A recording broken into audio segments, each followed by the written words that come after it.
My name is Sam Lee. I'm one of the athletic trainers here at HBA. This is our athletic training room. Why don't you come on in? Want to introduce myself again, Sam. Work as one of 2 athletic trainers here, and right over there is my colleague, Kaneshiro. She's got some stuff to do now, so I'll go ahead and introduce you here. Again, this is our athletic training room. Some people may be wondering, well, what is an athletic trainer and what do they do? What we do here is we help with the prevention, treatment and care, and rehabilitation of athletic injuries. It's like, is athletics really that important here at HBA? Over 70% of our kids that are students here from 7th through 12th grade participate in athletics. We want to fuel our bodies, but we also want to make sure we hydrate our bodies correctly. So I have a couple notes down to make sure that we don't forget. A lot of us grew up thinking that, or learning that, we should drink about 8 cups of 8 ounces of water per day. That equals about 64 ounces of water. The American or National Academies of Sciences, Engineering, and Medicine recommend about 120 ounces. Because even if you feel like, well, I don't know what my purpose is, I don't know what what organization I'm supposed to be with. It's like you folks said, showing up, just starting to look at others and the needs of others while you're there instead of yourself. Like, what is my purpose? What is my vision? But just saying, okay, I'm here. What does everybody need? Be as process-oriented as possible. We live in such a results-driven world. But if you can be about your process, then you can be okay with failure, right? The kids feel like they're making the biggest decision of their lives, which up until the point it probably is about what school do I go to? And I keep on trying to drive home, or what career do I want to pursue? And I keep on trying to drive home the point to them that what you're really trying to understand is how to make a decision. Especially the class of 2020, they've experienced something very different than any of us have experienced. Yeah, I mean, I would say definitely appreciate those uniforms, because once you go to college and you have to try to look cute and all, you have to spend a lot of money on those clothes. But other than that, I think as the class of 2020 has been experiencing, it's never what you expect. Life is never what you expect, and it's such a roller coaster, and you either ride with the punches or you don't do so. Things get thrown on you, which may be a little uncomfortable, that you think, I'm not qualified to do that, or I don't have experience doing that. And I think my advice would be, think about those opportunities very strongly. And sometimes those uncomfortable positions may be the most inspiring and challenging for you. One of our people in accounting would always say, garbage in, garbage out. I believe that to be the same for leadership too. So taking in positive things, or things that do, align with your values. You may not necessarily agree with everything, but just being willing to know that, okay, you finished this race, you've read this book, or you've done this class. Well, then you have to, take it upon yourself proactively to look for the next thing to help you develop along your path.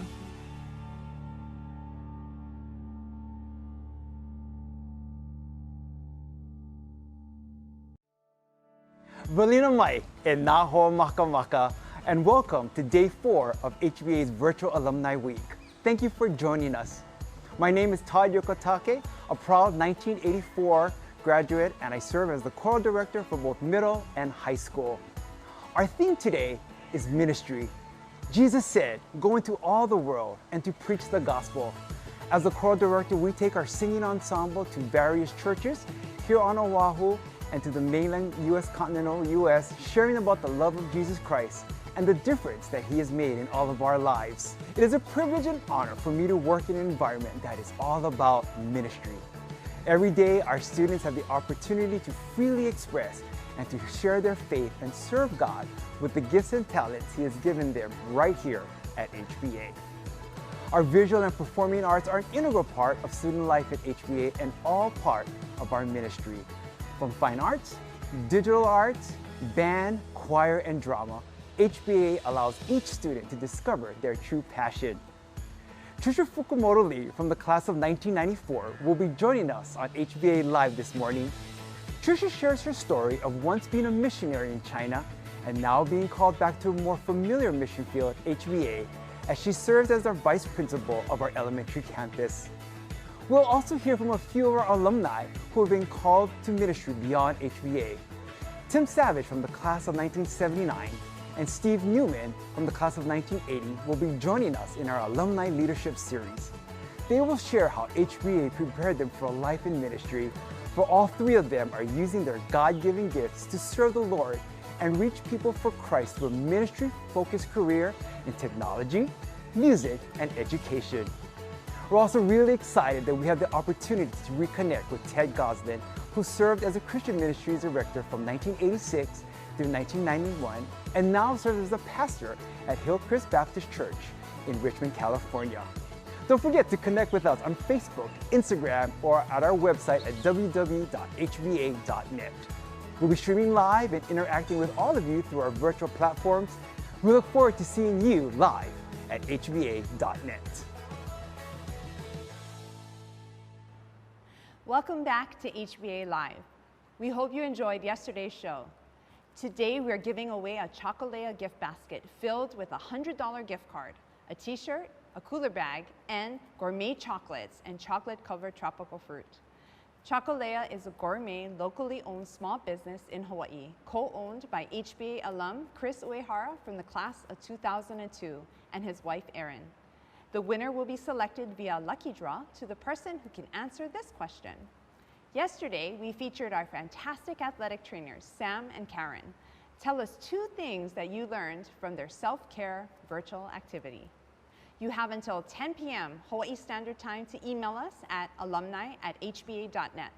Let us know your name, graduation year, and your answer. We will post the winner on our website at hba.net under the Alumni Week section, and on our Instagram and Facebook accounts at HBA Alumni. On this day, we celebrate the reunion years of 1965 and 1995. We hope you all get a chance to see each other real soon, hopefully in person next year. I'm thrilled that our faculty feature today is with Pastor Ted Golin, who served as the Christian minister during 1986 through 1991. Goz, as he was affectionately known as at HBA, is currently the senior pastor at Hillcrest Baptist Church in Richmond, California. We were able to catch up with Pastor Ted Golin via Zoom. I know that Goz impacted so many lives while at HBA, and it was awesome to be able to catch up with him. Over the past few days, we featured the high school and the middle school campuses. Today and tomorrow, we'll be on the historical Richard Bento Elementary campus. Now, it's a privilege for me to introduce our next guest, a fellow classmate from the class of 1994 and current vice principal of the HBA Elementary campus, Trisha Fukumoto Lee. Welcome, Trisha. Hello. Thank you for being here with me. So happy to be here. Awesome. Well, let's go ahead and get started. So I wanted to ask you about your HBA story. How did you get to HBA? You know, it all started back in 1987. A long time ago. Long time. I was going to enter into 6th grade, and my parents felt that the middle school in our area would be a little bit too rough for their awkward, weird daughter. So they, even though they didn't have a lot of money, they sacrificed to send me to HBA in hopes that I wouldn't get beaten up and teased daily. Started my 6th grade year here. It was the first year that HBA had this campus. Sacred Hearts had just sold us this property, and I began and continued to 1994 when we graduated. So after graduation, tell us about the path that led you into ministry. Honestly, I went kicking and screaming. I did not want to go into ministry, did not want to go overseas. When God put it on my heart, I tell people I went out of obedience, not out of desire. I had a lot of excuses of why I couldn't, why I was too inadequate to be used by God.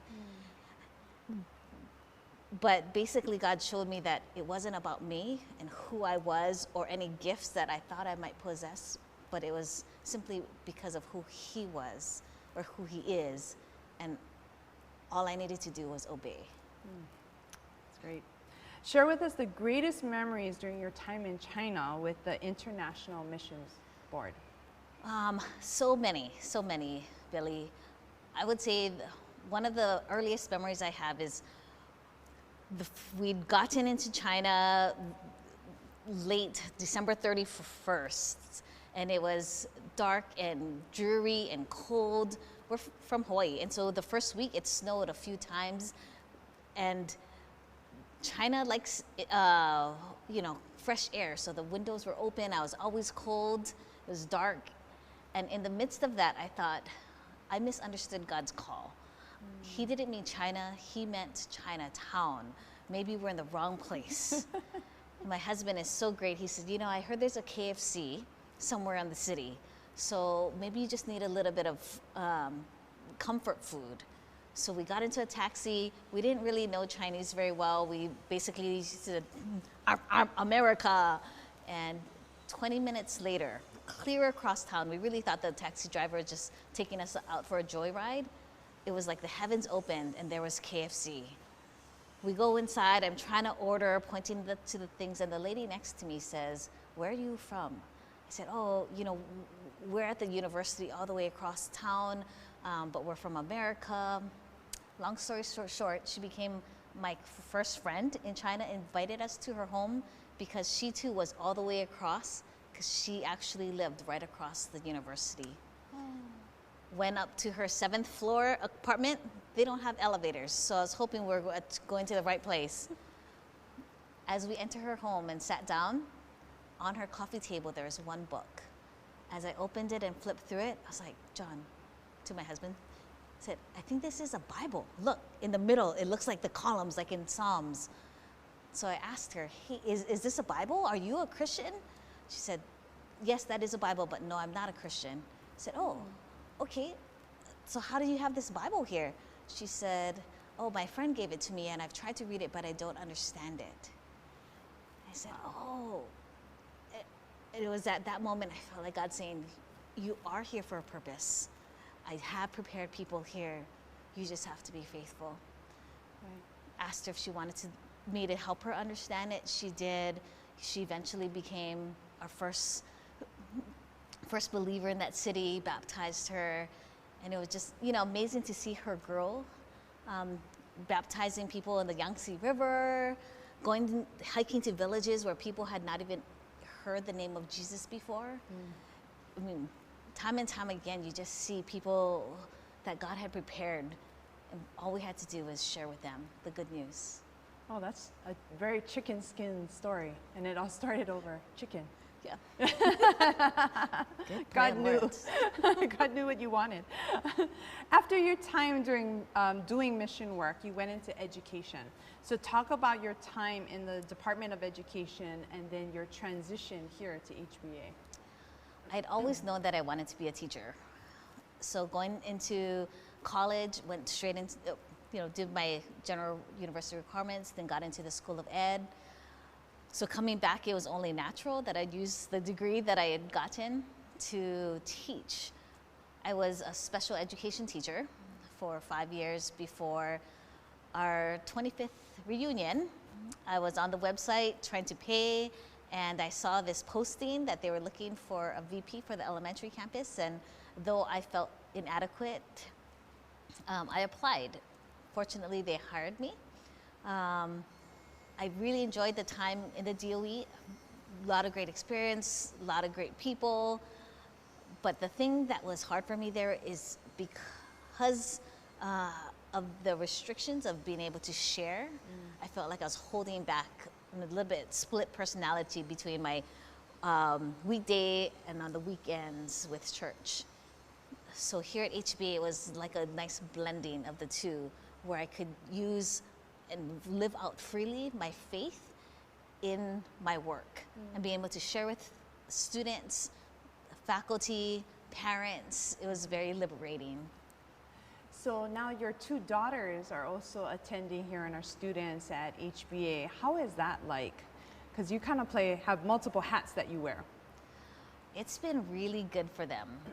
I think for them too, it was like, this is what we learn at home and at church, but now that they're teachers and they're peers and they're able to come to chapels every week and they have Bible, it's freeing for them to one of my daughters at the DOE had shared with her classmate about Jesus, and her classmate said, "That's ridiculous. That's a myth."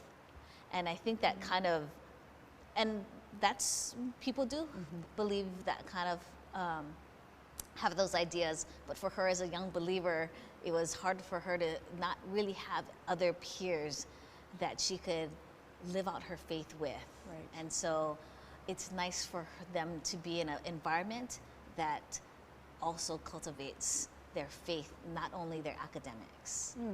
That's so good. So how do you integrate faith and learning? Because that is one of our strategic focuses here at Hawaii Baptist Academy is that integration of faith and learning, which really does set us apart from other private schools, K through 12 schools. So can you talk a little bit more about that? I think one of the great things about HBA is they genuinely, it's not just a catchphrase, but every person on staff here believes that Jesus is the way, the truth, and the life. And they live it out in what they do and what they say, and they try to cultivate that in the students as well. In my role as vice principal here, it's a little bit different in the sense where I get to do chapels and devotionals, but in terms of the student interaction, I've been able to use the Bible in discipline. So when a student comes, to be able to use the Word of God as this is the anchor of knowing what is right and wrong, and to be able to show them through Scripture, this is what the Bible says, and this is why we do it this way. And to even use discipleship as a tool for behavior modification has been nice too.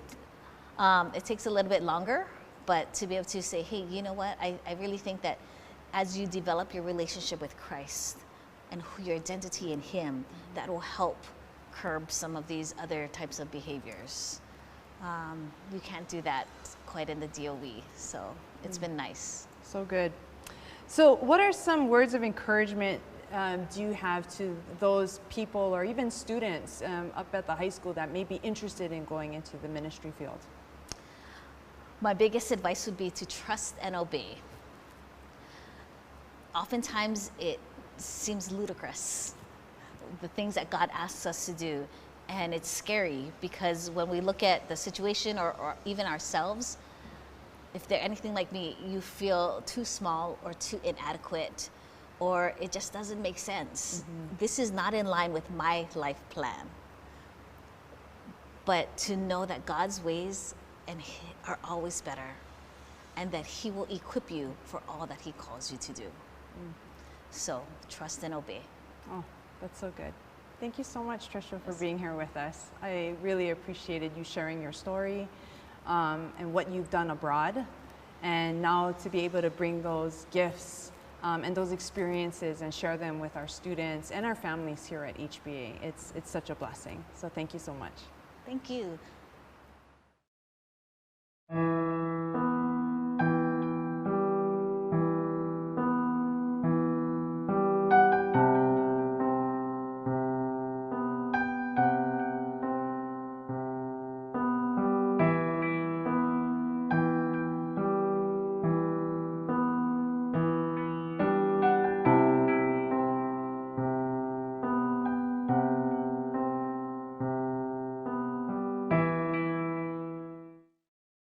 Thank you so much, Mr. Gaz. I know you as Mr. Gaz, so I'm gonna call you by that if that's okay. But That'll work. We are so excited to have Ted Golin here with us. He was our Christian minister at HBA. What years were those? 1986? 86 to 91. Wow, that's awesome. And you definitely left a huge legacy here at HBA. And so we're super excited to have you here as a part of our virtual Alumni Week. And let's just go ahead and get started. So I guess share with us your HBA story. Like, how did you get to HBA, and and then your time of leaving HBA too, but how did you get here first? Well, I graduated from seminary, Southern Baptist Theological Seminary in Louisville, Kentucky, and had no job lined up. had nothing. But I didn't want to go to the South. I wanted to go someplace where it was warm, where being a Christian was something different. And man, Hawaii, really? But no chance at all. And I was just hanging out with some friends at seminary. And one of my friends, Danette Kawn, whose dad, Dan, ended up being the president, whose mom, Mary Eleanor, was working at HBA at the time. She walked past me. She turns around and she comes back and she says, are you graduating? I'm like, yeah. She goes, well, what are you going to do? I said, I had no idea. And she says, well, you should send your resume to my mom. And what does your mom do? And she told me. I was like, really? Hawaii? Sure. And so I sent my resume to her. And a couple of weeks later, a week later, Malcolm Harris calls me. And he talks to me and he says, yeah, we have an opening. We really like, could you come out here? Yes, I could. So I came out for an interview, and at that point, they didn't know Steve Murphy, if he was going to be leaving or not. And so they said, well, you may have a job. I mean, we're going to recommend you if Steve leaves, if he takes the job as a pastor. I was like, oh, please let him leave, And so Steve ended up going to Polyview Baptist Church. I think it was Polyview. Yeah. And then Malcolm called me up and said, when can you get here? And I moved to Hawaii. I did not know a single person. I'd only been there one time. And so I was the haole fresh off the boat. So that's how I got to HBA. And I was there until 91. And I just happened to, on weekends, I could go and preach at churches that needed somebody to preach. Just, hey, man, this is great because I had my weekends free. And I went to the Big Island and preached at this church. And they started that process of saying, hey, do you want to be our pastor?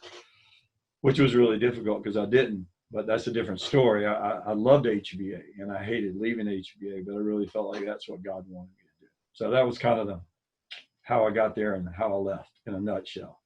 That's awesome. So what led you to go into the profession of ministry?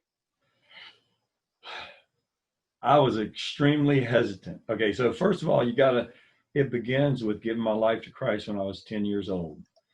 I was 10 years old and there was an emptiness in my life. I was at a camp. Isn't that a shocker? And I became aware of that emptiness, and a counselor said, you know what, God put that emptiness in there and it can only be filled by Jesus. So I gave my life to Christ, and the honest truth is this: from that moment on, I've always had purpose. I mean, I've struggled, but that emptiness, there's been a direction and a purpose that I has come from Christ. So gave my life to Christ when I was 10. And sort of was involved in church. And then at 14 years of age, my youth minister said, hey, man, have you ever thought about going into the ministry?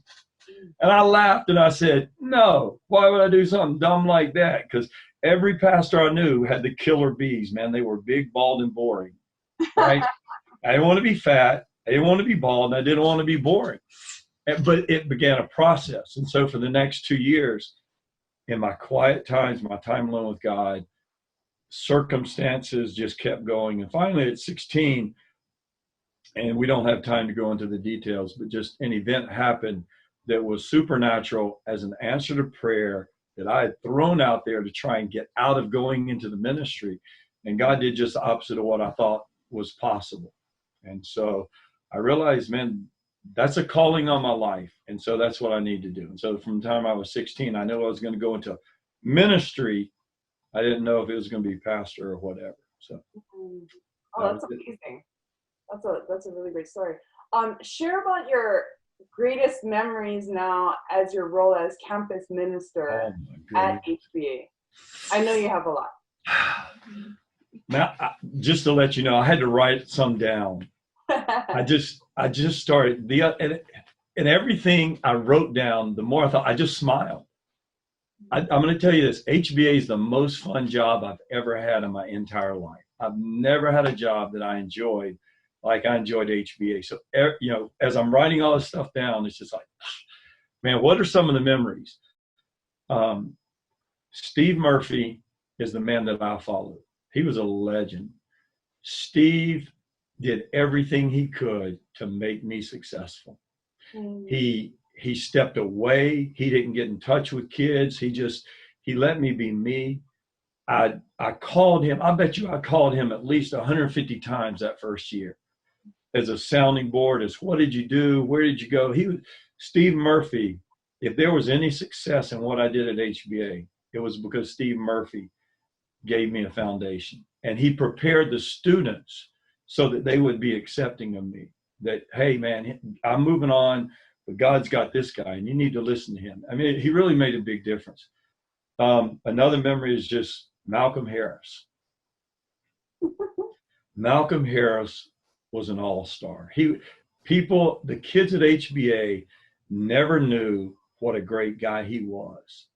He saved more kids from going down the wrong path than any person I've ever met in my life. Here's a quick story on Malcolm, okay?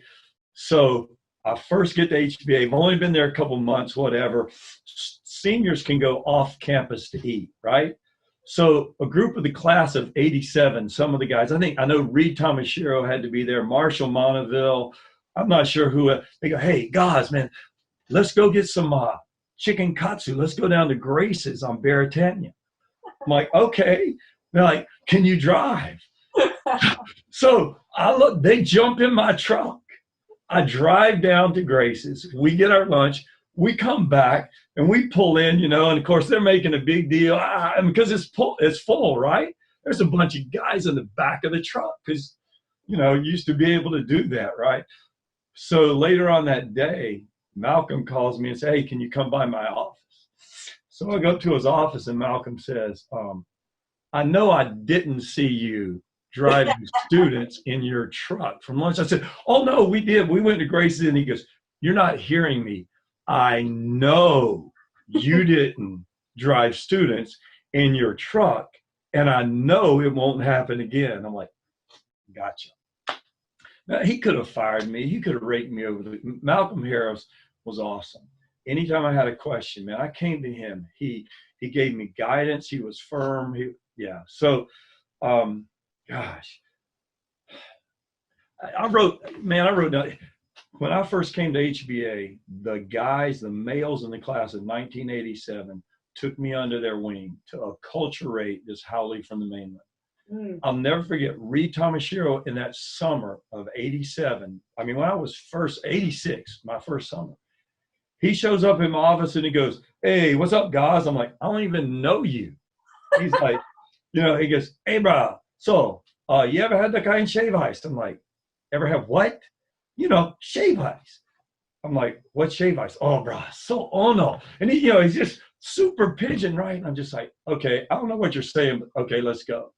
So we go, and he takes me down to School Street, to the liquor store on School Street to get shave ice. I'm thinking, I can't go in a liquor store. Are you crazy? So we go into the liquor store, we get shave ice, and as soon as I get back, and Reed goes, I run up to Mr. Harris's office and say, hey, Malcolm, man, I just want you to know something. And he just starts laughing. He goes, I go to the liquor store all the time to get shave ice. They got the best shave ice around. But that group of guys just took me under their wing. Mitchell Dwyer. I mean, if I try and list names, I'm gonna miss them. But that was one of my memories, is that, this group didn't have to do what they did. And they spent so much time helping me to understand HBA. They could have said, you're not Mr. Murphy. But they didn't, and they appreciated me for who I was, which really helped me. Wow. Coaching basketball was one of the things that I really loved, because it helped me to get to know the kids on a different level, on a sports level. I was a little bit competitive, not a whole lot, but it was, things like that. The thing I remember the most are the camps. The camps were just incredible. Once you get away from school, you're actually able to talk about things that really matter. It was like my third year there, they were talking about doing away with camps because they didn't have money. I was like, man, you can't do that, because that's what makes HBA HBA. That opportunity, not just the camps, but the teachers who go to camp had a deeper connection with the kids. The upperclassmen who went as counselors. Mm-hmm. I got to hang out with them when all the kids went to bed, and we talked about stuff that really, I mean, we did dumb stuff too, but we really had a chance to talk about things that matter. Okay, here's a couple things about camps. I know you only say we have 10 minutes, so you're going to cut tons of this stuff out, but you asked, so you get the whole thing, right? You guys, servant group were the leaders, right? My family group leaders, they would come as kind of the leaders. And so one of the years, Cherie Teranishi, I don't remember her married name, sorry about that. I put her and somebody else, I forget who it was, in charge of the transparencies, you know, because the music, we had the overhead projector, right? And you had transparencies. You may have to explain what a transparency is to some of our younger alumni. They may not know. That's just my age. So I pack everything the week before camp, right? I'm ready to go. Load everything up. We get to camp. And at dinner time, as soon as it's over, Cherie, they come up to me and they say, I got to talk to you, Mr. Goslen. We blew it. We blew it. I said, what did you blow? So we go into the main. We didn't bring the transparencies. I already packed the transparencies. I know where they're at in the box, right? Well, we're sorry. You gave it, and they're just apologizing. And so I just rake them over the coals. Now, how can you do that? I gave you one responsibility. You know what? And it makes me mad that I even brought them, and I bring them out and show them to them. Oh, man, it was classic. And they were just, I can't believe you did to me. And then another time at camp, we do stuff outside, right? And we're playing games on the field. And I don't know what camp it was or what grade or anything, but in the midst of playing these games, I had nothing to do with it. The sprinklers come on. They've never come on before, and just soaked everything. And they're all mad at me. And the more I deny it, the more they actually think I planned it. So I was like, hey, man, this is cool. I'm and so just those camps. But I think if you're going to ask me about camps, the thing that really, 7th grade camp was my opportunity. My goal when 7th grade camp was over was to know every kid's name that went to camp. And so I spent a lot of time, because if you get to know the kids, then they think, hey, man, you care. And the faculty did care. And I want those kids to know from the point of 7th grade till seniors that HBA loved them for who they were. So I tried to get to know their names. But sophomore camp, apart from servant and maybe senior camp, is my favorite camp. I don't know if they still do it or not. But you remember we get the parents to write letters? Yeah. And kids had no idea. I mean, most of them had no idea. And we would pass those letters out. And I would sit there and watch as you kids, I guess I could say you, because Billy, you were one of those, as you open these letters from your parents. And these letters that parents really, I think some put really effort into. I love you, I'm proud of you, said things that maybe they never said before. And watch kids, tough kids, man, begin to cry. I guarantee every year, at least 7 kids would come up to me and they would say, I've never had my parents say I'm proud of you before. I've never heard my parents say I love you. I didn't know that my parents thought about me this way. And to come back from that, to me was life-changing, that at least one time they know what it's like. And so when you ask me about my memories of that, and camps, I mean, I was tired and it wear me out, but it was always worth it. The other thing would be Christian Emphasis Week. And Christian Emphasis Week, just to see kids come to Christ. And I know some kids probably felt pressure, and some kids felt like you just jamming this down our throat. I got you. But you came to Hawaii Baptist Academy. But to see students really wrestle with life-changing, life-altering decisions, especially about their faith, and just being able to follow up with that, even at the elementary campus, and being able to talk to kids who have, I remember talking to Victor Young when he was 5th grade or 6th grade, when he gave his life to Christ, and the wrestling match that was going on with that. And just, I mean, I being able to have those conversations about things that matter. But I wrote down just a few random thoughts. You ready? Yeah, I'm ready. Okay, so you asked me. So here it is, just free association. Family groups, pepper squads, practical Christian expression class, warm fuzzies, newspaper skits, the ILAC buttons, affirmation envelopes, Makaha Beach at camp, hall passes. They were like gold. Extended periods, 70-minute classes, the hunger fast, senior pictures. What a big deal they were. I have the senior picture wall of fame up on my office. I don't know if I guess you got up there. No, you didn't get up there because you graduated after I left. Ms. Askew. So you don't know Ms. Askew. Everybody else who knows what I say, Ms. Askew, right? The beehive bun. Ms. Wong. Miss King. I mean, when you ask me about, that's what comes to mind. Three things that as the campus minister that mean the most to me was, number one, seeing people come to Christ.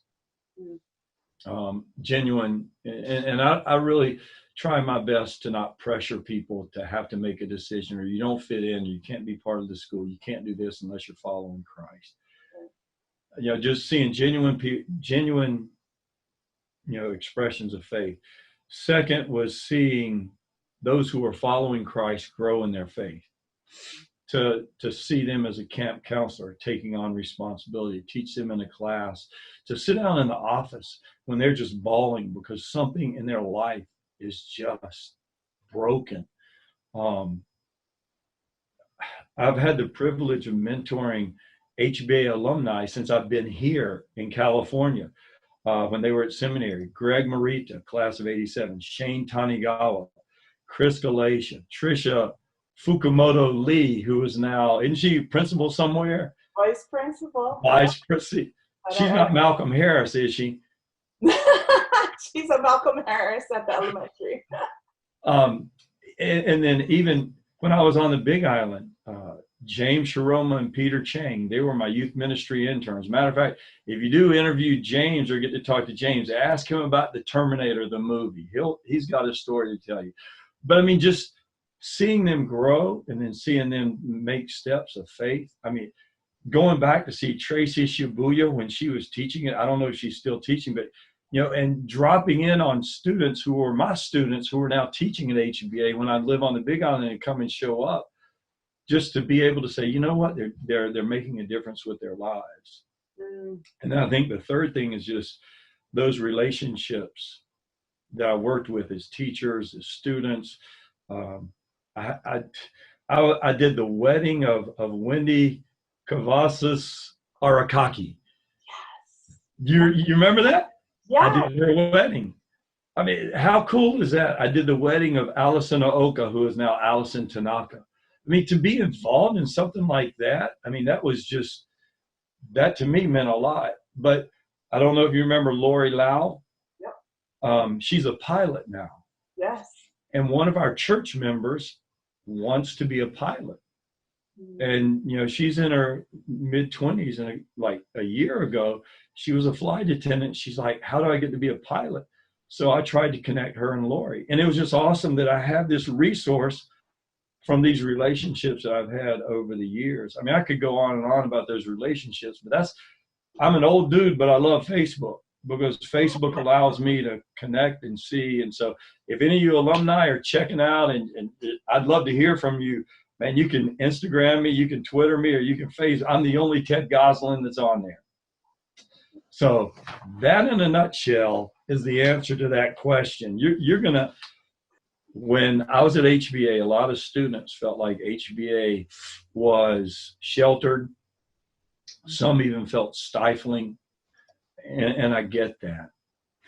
But I always saw HBA as a parent, a dad trying to teach their child to ride a bike.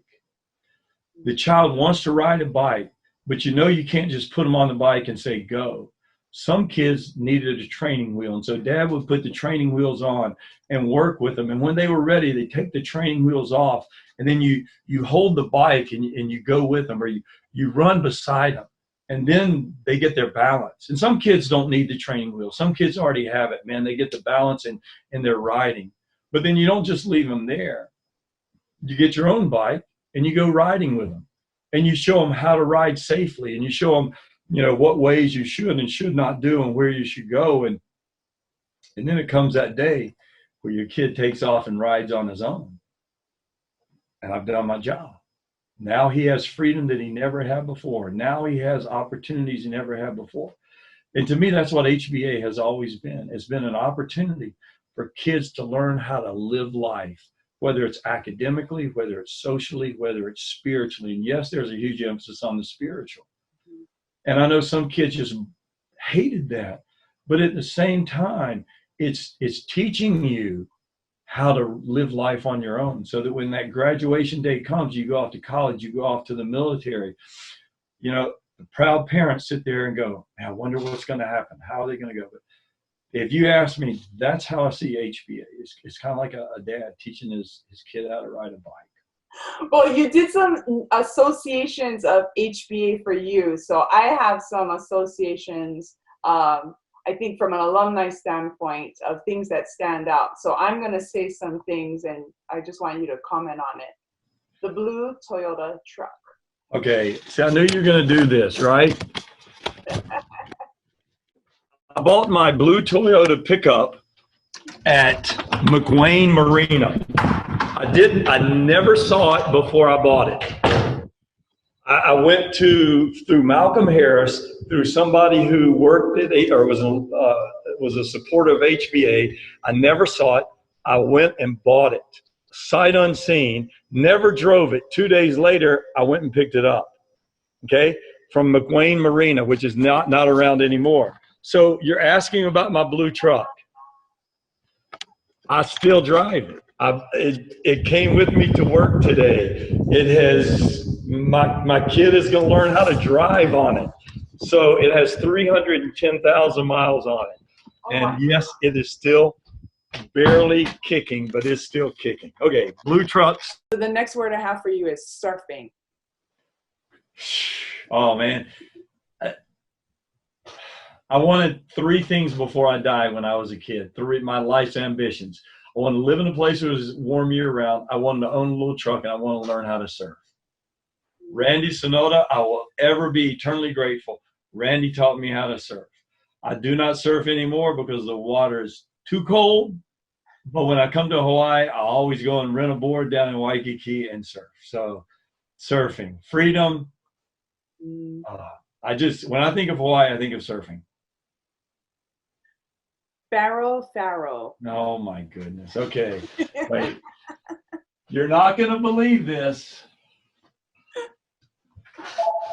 I still have the hat. I've never done Pharaoh anyplace else except HBA. That's it. I'm sorry. My phone is ringing. I thought I turned it off. So, awesome. Some of the greatest kids, some of the greatest people I've ever met in my life, I met at Servant Group. If I could do anything, I would have gone back and made Servant Group more serving than I did. I think Ed Mills was perfect because he took Servant Group and he really brought in that attitude of service. He took the kids and had you guys lead the music at camps, and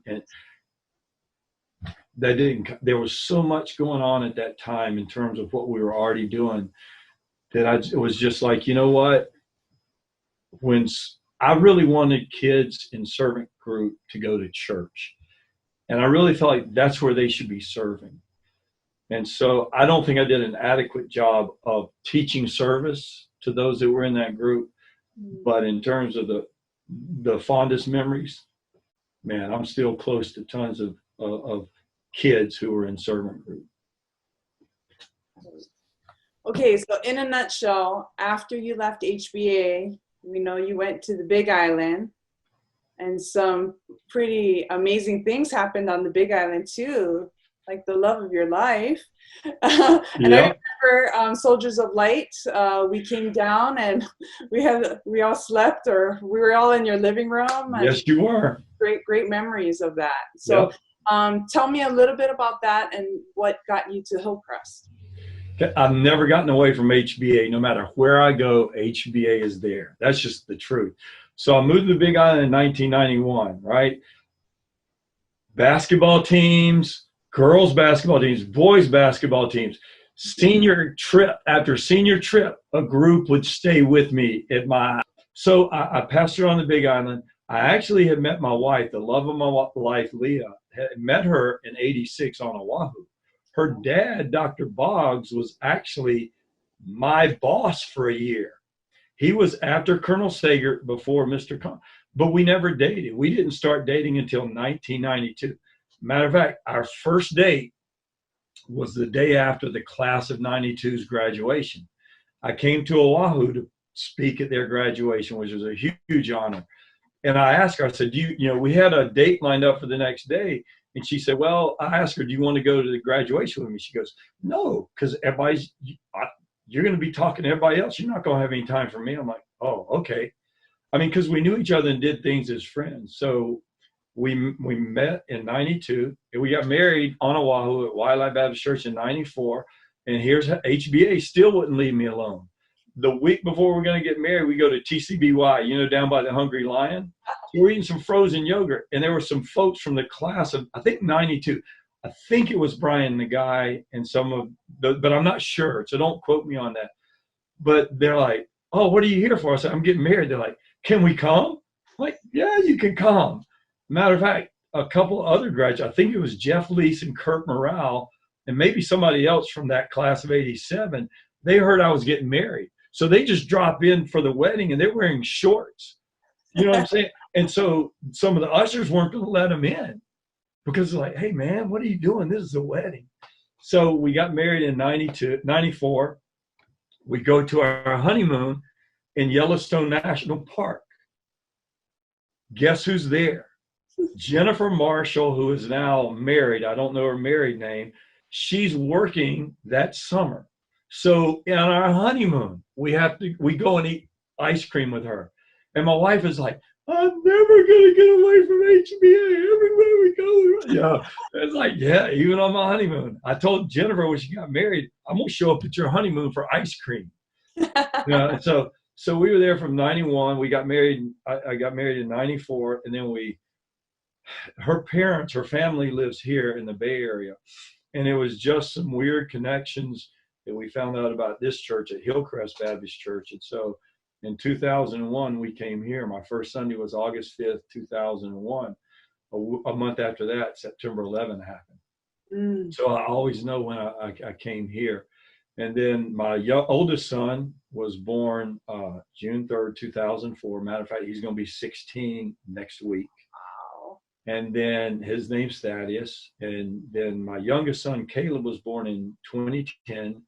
We met him in January of 2011, and then he came to live with us, and we adopted him and I think it became official in 2012. And so, but both my kids have come to Hawaii. My oldest one doesn't like Hawaii. My youngest one says, can we move there? Oh. And he's the Howley. He's the really one that would burn, you know what I'm saying? But so that's my life afterwards in a nutshell, man. A wonderful wife, 2 loving kids, and just an incredible church. If anybody is in the Bay Area and visiting, you want to come here on a Sunday, man, I'd love to have you here. Matter of fact, I'll tell you one more story about how I can't get away from HBA. So I'm pastoring the church. I've been here a couple of years, and Heather Miyataki and Christine Loke and Linda O'Hara, and I know that's not their married names, and there's one other person I'm gonna get in trouble because I can't remember who the fourth one was, but they're in town. So they come to church, and I know they come to church because we're gonna go out to eat with them afterwards. So I introduce them to everybody. Hey, these are the next week, man, somebody comes up to me and says, Pastor, are you leaving us? I'm like, what, am I leaving you? What do you mean?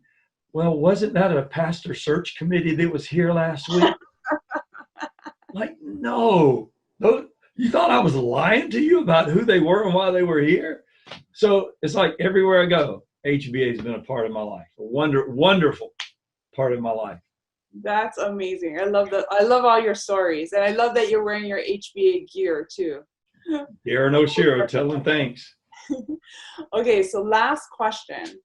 For, you've we're thrown that idea of going into ministry at such a young age. Many of our students also go through that. And many of those, that'll happen to them later on in life after dealing with life circumstances. And then God leads them into ministry. Well, what words of encouragement do you have for folks that are looking at ministry, or they're tugging or struggling with that lifestyle, or if that's the right career path for them? What would you say to them? I wrote down 4 thoughts. Thought number 1 is this: you need to remember that any follower of Christ is called to ministry. Doesn't mean you're called as a profession, but whatever your job is, I don't care if you're a doctor, I don't care if you're a sanitation worker, a teacher, that should be your calling. And it should be a calling by God for you to serve there. And if you're called to serve God, you have purpose in what you do. So I don't care if you're making pizzas at Pizza Hut, or like, I think Sean Wazu is now like the chief dude of Popeyes, right? If that's his calling from God, that's ministry. So you see your job as a ministry. So if you understand that calling, the rest of it takes care of itself. So that's, if you're not ministering in your local church, if you don't even find a sense of calling in your local church, you can forget being called as something else, because God calls those who are willing to be servants in his local church. And so that's the first thing I would say, is just realize, man, everybody who's listening to me, you're called to a job. So make it something that honors God, and you'll always enjoy going to work. Second thing is, I would ask you, are you called to ministry? It is a calling. God will affirm it. He will affirm it and speak to you in specific ways about going into ministry. Wait on his timing. Trust him. It's not a vocation where you sit down and say, oh, here are my gifts and talents and I should do that. It is, as you are serving him, you'll know the call. You just will. I don't know how to explain it, except to say, as you're growing in your faith, you will know. Because if you don't have that call and that sense of calling, there are going to be times when you want to quit. Ministry is hard. I loved HBA, but there were days when I didn't want to go to work, when I wanted to hand in my resignation and say, I'm done. I'm tired of everybody evaluating me. I'm tired of having to be this perfect guy. I'm tired of having to be the example. I'm tired of people finding fault with my theology. You know what I mean? You'll quit. I'm just telling you, as a pastor, just this week, we've had some struggles at the church with leaders. Not a bad thing, but if you don't know you're called, it's easy to leave. I know I'm called to ministry. I know God's affirmed me there. I'm not leaving. I'm not going. I'm going to be faithful to that calling. So I think the call is really important. Mm-hmm. The third thing is this: most ministers, I hate to say it, do not grow personally in their own lives. So what are some words of encouragement that you have for folks that are looking to go into the career field of ministry? The third thing I would say is this: make it personal. You would be shocked and surprised at how many pastors, how many of people in ministry are not growing in their own faith. They think that studying for a sermon or a Bible study, that's their time of growth. I don't leave the house until I've been in prayer and I've studied God's word, and it's not for a sermon. It is, God, I need you to speak to me. Matter of fact, I was sharing with you that we've had some kind of issues here at the church this week. My quiet time, my time alone with God, that is what has kept me faithful. And God has spoken in just powerful personal ways to me, not here at church, but at home before I leave, because I'm in God's word. And then the fourth thing I'd tell you is this: man, enjoy it. Ministry, you're involved, you get to be a part of the greatest, most influential occupation ever. It's a blast. I mean, it's hard work, but make it fun. Enjoy it. You get to go to work every day. You get paid to see people come to faith in Christ and grow and equip them to lead others to faith in Christ. Man, don't ever let Satan rob you of your joy. And if you are ever having that struggle, you may not even know me. Billy will give you my phone number. Serious. You call me and I'll talk to you, because do not let Satan rob your joy. Enjoy what you are doing in ministry. Do not get sidetracked by those other things, because there's tons of other things. Those are the thoughts that I would say about going into ministry. Thank you so much. Oh man, Mr. Guys, this has been such a blessing for me to get to interview you and learn some new things that I had no idea about, and to hear more of these amazing stories, and just to go down memory lane. So I really appreciate you being a part of our virtual alumni week. Like I said, even though you were here with us at HBA, I mean, some would consider that a short period of time, because we do have a lot of teachers now that are getting to their 30 or 40th year, right?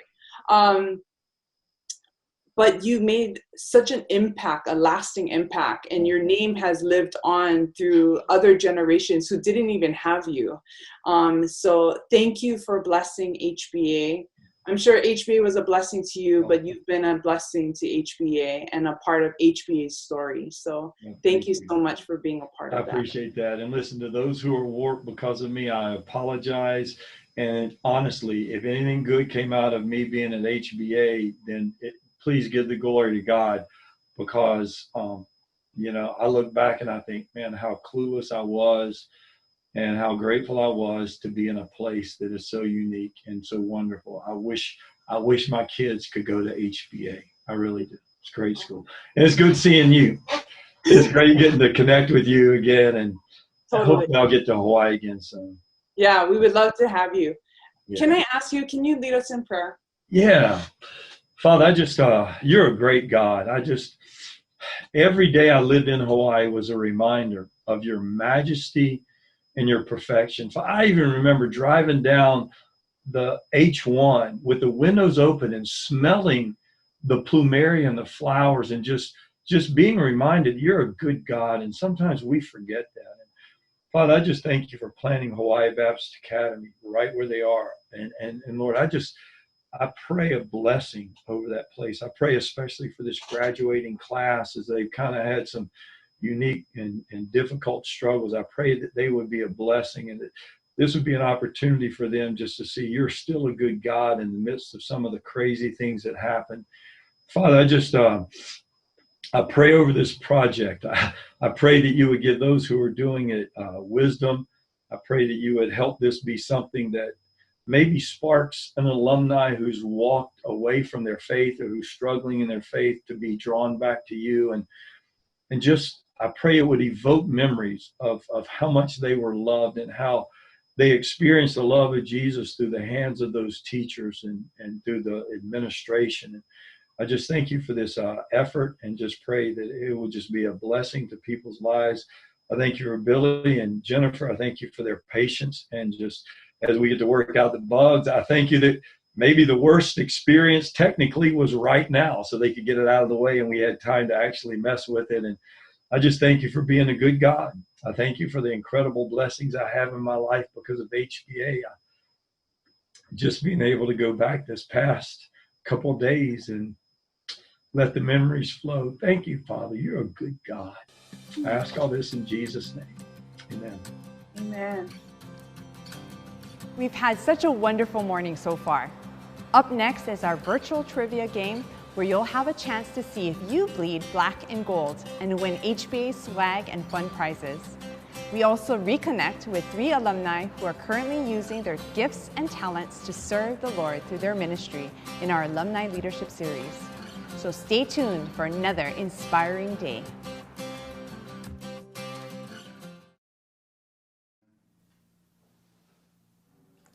Hi, I'm Tim Kaneshiro from the class of 1970.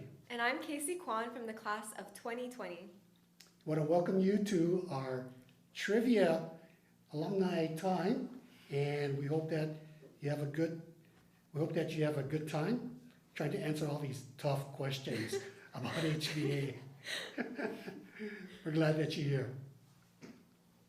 So, Kacie. Yeah. Miss HBA. What an honor. Yes, thank you. Yeah. So, who was Mr. HBA? Kobe Pimentel. Yeah. Kobe, okay. I know Kobe. All right. Yeah. He's actually my Wena buddy from like elementary school, so we kind of Okay. grew up together. Wena, what is that now? Windward Nazarene Academy. Okay. Yeah. And that's in Kaneohe, for those of you that don't know. Yep. So, all right. Yeah. And you came to HBA In 7th grade. 7th grade. Yeah. All right. So what led your parents to Choose to HBA. choose HBA for you? Well, Wena is kind of like the sister school to HBA. So everybody who goes to Wena kind of just goes to HBA, yeah. So I guess like nearing my middle school year, like 7th grade, my parents wanted me to experience a larger school because Wena is so small. So they were like, oh, we'll just try out for HBA because it seems like a really nice school, and a lot of our family friends from Kaneohe went there. So I tried out, and then I was a little like hesitant to go, a little reluctant to go because I was leaving all my friends. I didn't really know anyone at HBA besides Kobe, who went in 4th grade.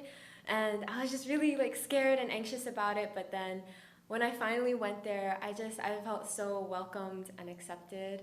And I was never going back to Wena. Okay, great. All right.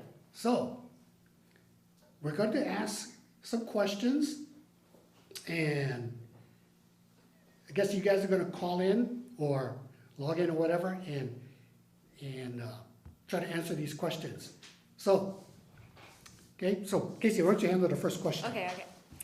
The first question is, name a Mr. and Miss HBA who married and what year did they graduate? All right.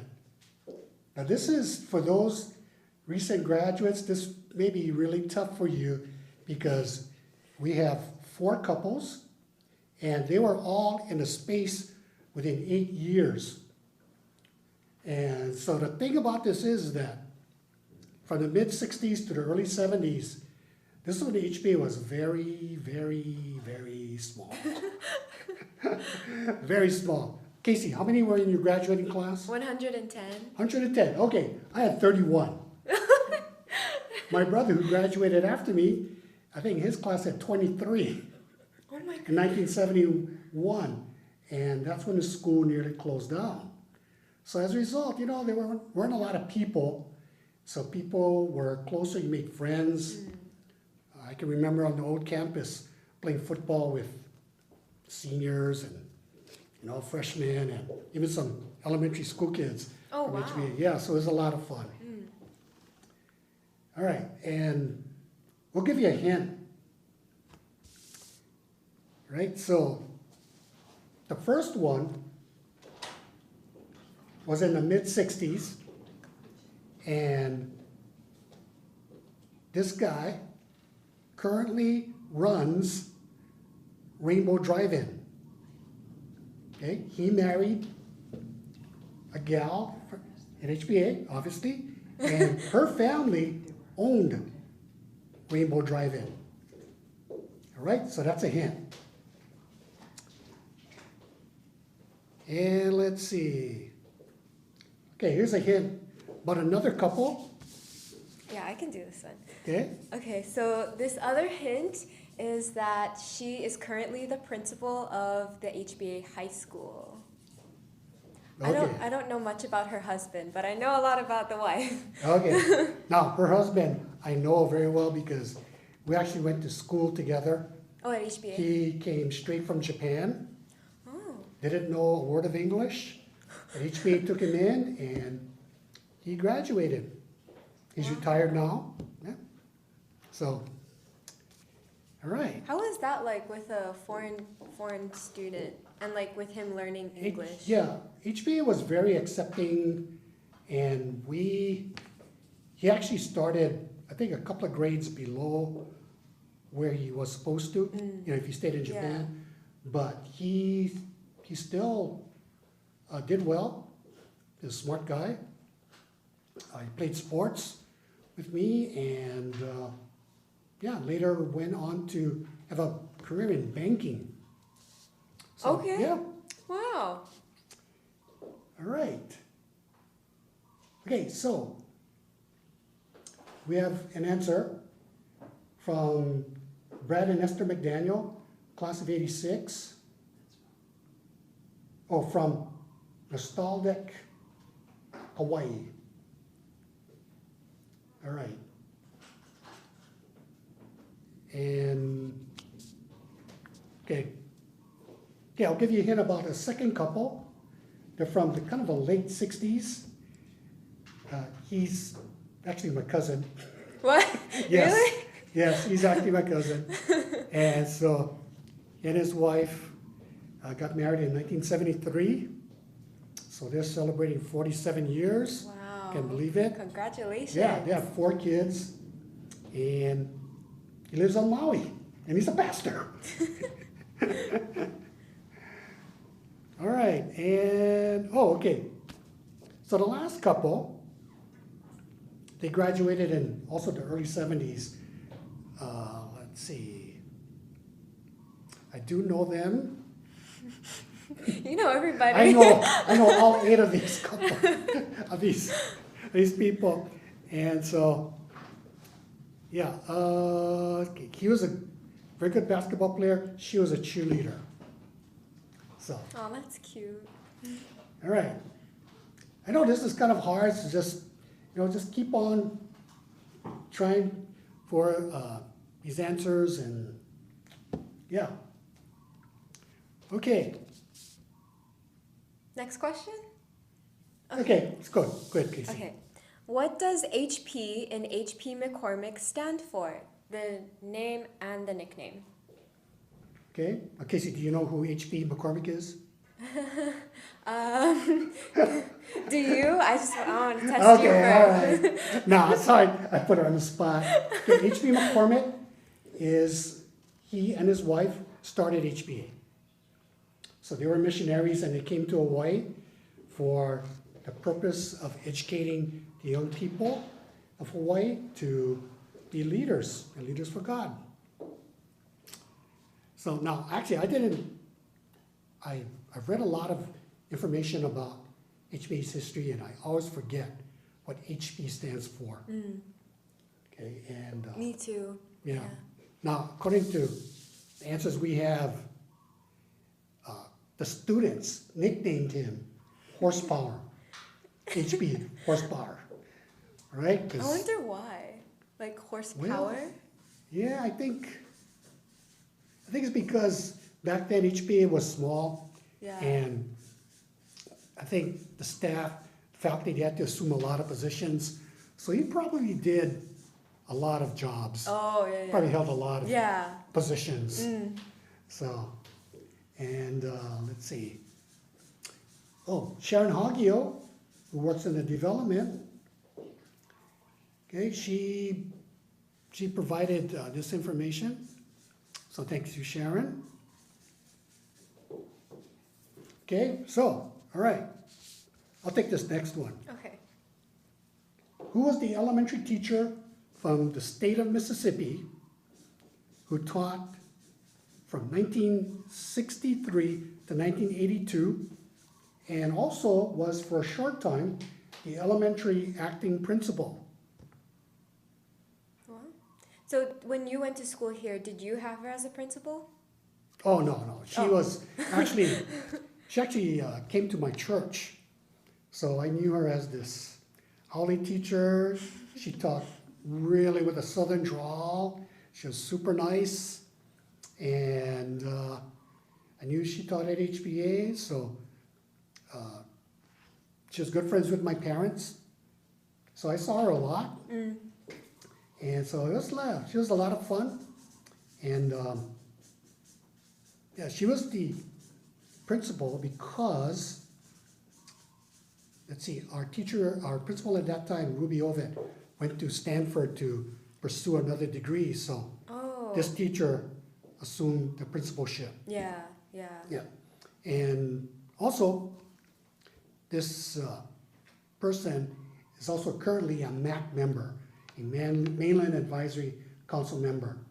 And she was just here in February. So I got a chance to connect with her also. All right, and one thing about this teacher, okay, that I really remember is that she loved to put on programs and little shows. She taught third grade, okay, big hint, and she would also put on these patriotic shows for the MAC members when they would come over to Hawaii in February. Oh, that's nice. And the MAC members always look forward to having a show, this program, and very patriotic, and made you proud to be an American. And the MAC members love that. They loved it. All right. So the answer is Patricia Trish Simmons. Yes. Yeah. Oh, we should go back and give you the answers to number 1, too. All right, so name of Mr. and Miss HBA, who married in what year? Okay. Jimmy Kusukuma and Sherry Ufuku from the class of 1996. The next one is Paul Kaneshiro and Jun Shimogaki, class of 1968. Mark Hirai and Marsha Ishida from the class of 72. And then the last one is Alton Ohira and Lori Tokumoto, class of 1973. Yep, and those are, so far, the only Mr. and Mrs. HBA. Oh, sorry, we forgot one. All right, not our fault. Okay. And that was Brad and Esther McDaniel from the class of 1986. Right, so we have five couples. Oh, right? wow. Okay, Kacie. Yes. Okay. What does HB McCormick's name stand for? HP is Hugh Pendleton. Right. And his nickname was Horsepower. Horsepower, right. Okay. All right. So I'll take this next one. Where did the intermediate high school meet in 1973 to 1975 before moving to the poly campus? Okay, now if you're really old, you know there's actually kind of two answers for this because they met in two different places. Oh, really? But anyway, yeah. Right? So I'll give you the hint for the first one. The first one, they were in, I think it was the data house, warehouse in Mapunapuna. And so, yeah, it was a big open area from what I understood. I never went there because I was at the elementary school. And, oh no, I was in college then, yeah. Okay. So they had just partitions for the various rooms, right? And then after that, they met for 2 years in this location in town. I'll give you a hint. It's close to McKinley High School. All right? You mentioned that HBA had two separate campuses. Why was that? Well, HBA, when I went to HBA, we were all from kindergarten to 12th grade on a small 2-acre campus in Makiki, close to Roosevelt High School. And so the time came when there's a piece of land available up in Nuuanu where the middle school and high school campus is now. And so through God's grace, we were able to get it. And they built the campus. So the elementary school was left in that former property, the old property where I went to school. Yeah. And so my second year teaching there, they sold part of that property to a developer, and they built the Mott Smith Lani Loa condominiums. Oh, okay. Yeah, and so I remember my second year, they parked a big crane on our basketball court. Yeah. Of course, wrecked it. And so they were lifting these heavy concrete partitions for the walls of the condo. So that went on for a whole year. So I actually I was teaching PE, so I had to bus the kids down to Makiki Park. Yeah. And that's where we had PE. Yeah, that was a great time. And I actually started bowling too at the elementary level, 5th and 6th grade. So I taught them how to bowl. We would go down to this place, which is now a 7-Eleven, called Kalakaua Bowl on the corner of Young Street and Kalakaua. So that's where I took them for bowling. Wow. Yeah.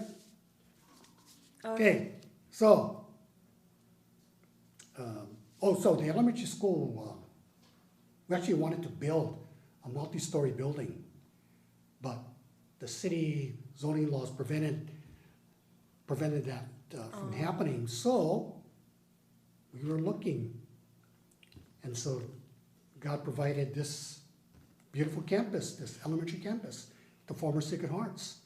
So we moved here in 1987.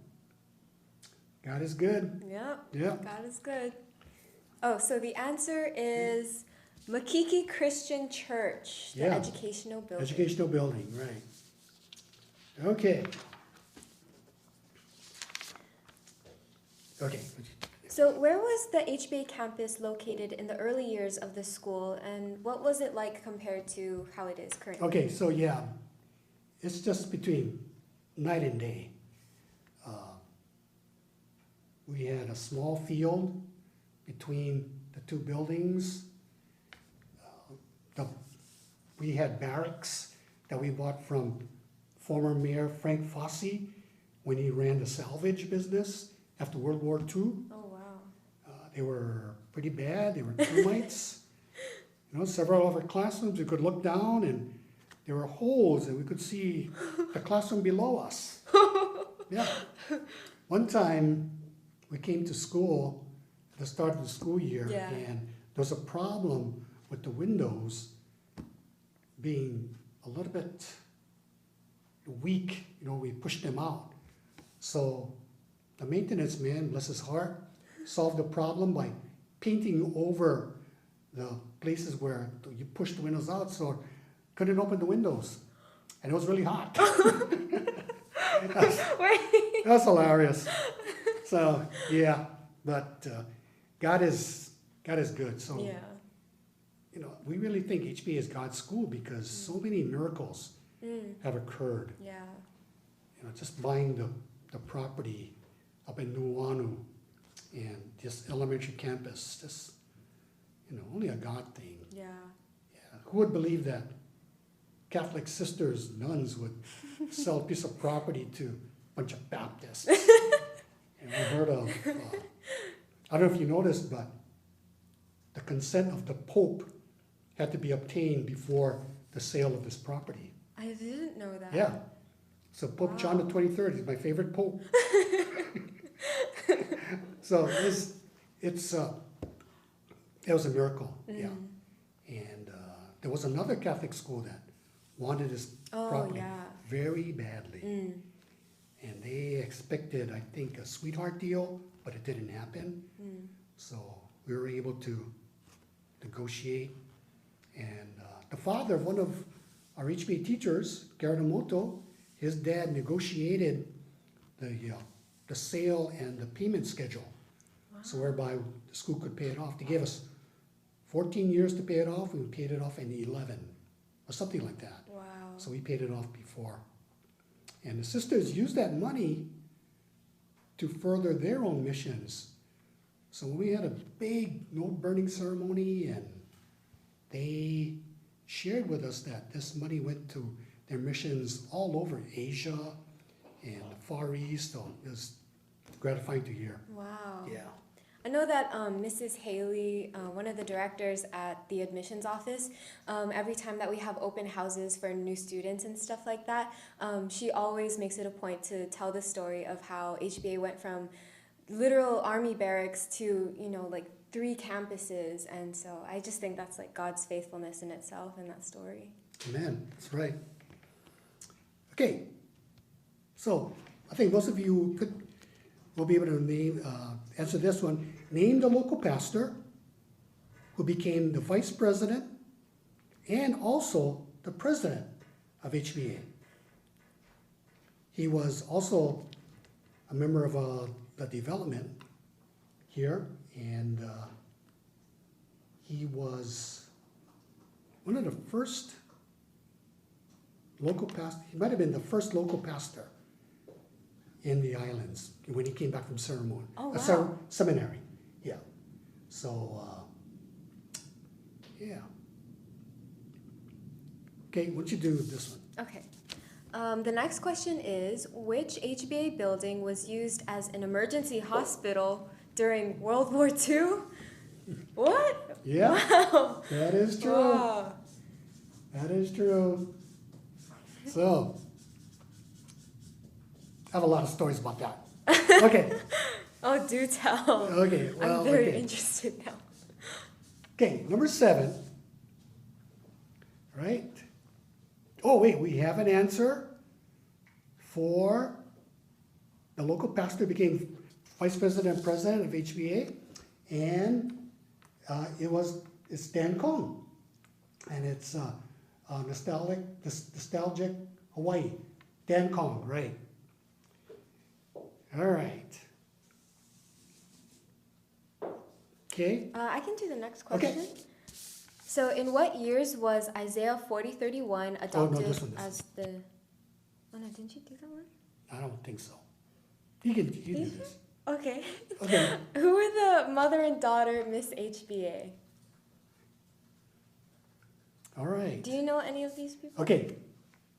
I know the mom. She was one of 4 sisters that graduated from HBA. Oh wow. And I taught 2 of them. Yeah, 2 of them. Oh, you taught these? Yeah. Oh wow. But I didn't teach her because she came in 7th grade. Oh, and you were Right. only Elementary. Yeah. Oh, okay. So I taught 6th grade. Mm.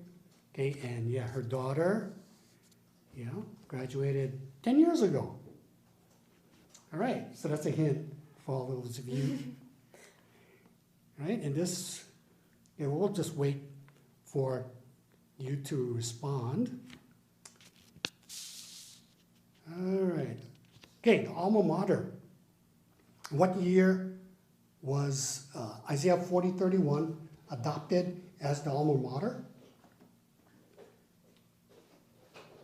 It was a new alma mater, excuse me. Now, when I was going to HBA, I started in the mid-60s. We did have an alma mater. I only saw it when we got our yearbooks. And we turn the page and go, oh, look, we have an alma mater. And I think I heard it sung once. And that was during the 40th anniversary of HBA or something like that. Oh wow. Or the 50th, yeah. So Oh, one of the older alums who graduated in the late 50s, she sang it. I went, okay. And I thought, I'm glad we adopted Isaiah 40:31. It's terrible, I know. Wait, do you remember your old alma mater? I do not. Oh. I know it talks about God. the green hills of something. If you showed it to me, I don't think I would recognize it. Oh boy. Terrible alum. Okay, we might have an answer. Oh. No, okay. All right. So, what'd you give the answer to? The mother-daughter, Miss HBA. Okay, so the answer is Ruby Hidano Fukuji of class of 81 and Darlene Fukuji, class of 2010. All right, yeah. All right, okay, so next one. In what year was the new Arts and Science building built at the high school? Okay, that's building D, right? Yeah, the building D. Mm-hmm. Okay, fabulous building. Yeah. Those of you alums who have not been back to the high school in a while, you need to come and visit because it is a fabulous building and kids really like it. Yeah, I've actually had some of my G period art classes in there. So I remember it was actually Mr. Omoto's art class. So I remember like going there after school to make paper mache like face masks and stuff. And then when I would do the open houses for families, it was like one of my favorite parts of the school to show off because it just looks so like cool and immaculate. And I was just like very proud to be like, this is our D building. We have the arts and sciences here. And it's just like, yeah, so, and a lot of kids like hang out during lunch and like break and stuff because Miss Mishima's just so, bless her heart, she's so sweet. Yeah, so I can imagine that you've been in there too, right, Mr. Kaneshiro? I have, yeah. I love that building. Yeah. And for those of you alums who graduated when the gym was built in '84 and dedicated '84, the D building, this new arts and science building, actually connects with the gym. So you need to come and see it. It's great. All right, so, got a shout out from Blaine Matsumoto, class of '88. Hello, Blaine. Hi. Glad you're online and watching us. I hope I don't look too bad. Okay, so Kacie, what year was it? The year was 2013. All right, yeah, it was just seven years ago. Yeah. And one of the people who cut the ribbon is my cousin, Mark, who taught art at the high school for, I want to say 35 plus years. Wow. Yeah, so that was a dream come true for him. I can do this next Okay, question. go ahead. Okay, what is the name of our mascot, the eagle? Not this one. All right, so Kacie, do you know about how we got that eagle? Yeah, I actually do, because I am one of the PAC members. So PAC stands for President's Aloha Council. And so one of the like meetings that we would go to, like I would ask the MAC members, like, oh, do you know about our eagle and, you know, the story behind it? And like they would tell me. And so one year, I think this past year actually, my MAC member was one of the daughters of the people who actually like sent over the eagle. So it was like honestly just like super cool to hear the story just like straight from her, and how her family was so a part of this school, and how they still are current members today, supporting HBA. So oh, we actually have an answer. Courtney Nasso, class of '89, answered endurance, which is correct. Yeah. That's correct. Endurance What the about eagle. Courtney? I used to come for the MAC week. All right, well, I'll take this one. Okay. Okay, so name a current husband and wife team that works at HBA. And they don't have to be both teaching. Okay, so far there are four couples. Five? Okay. No, four. Four. They're four. Okay, so let's see. One couple is at the elementary school. Another couple is at the middle school. And one couple, one is at the elementary school and one is at the middle school. And the other couple, let's see, she's at the elementary school, and he is He's at the elementary, right? No, he's a staff guy. Doesn't he teach PE? Oh no, yeah, he does. And then Mrs. Aguiar teaches PE too, right? Yeah, and you just gave an answer. That's okay. Just a little hint.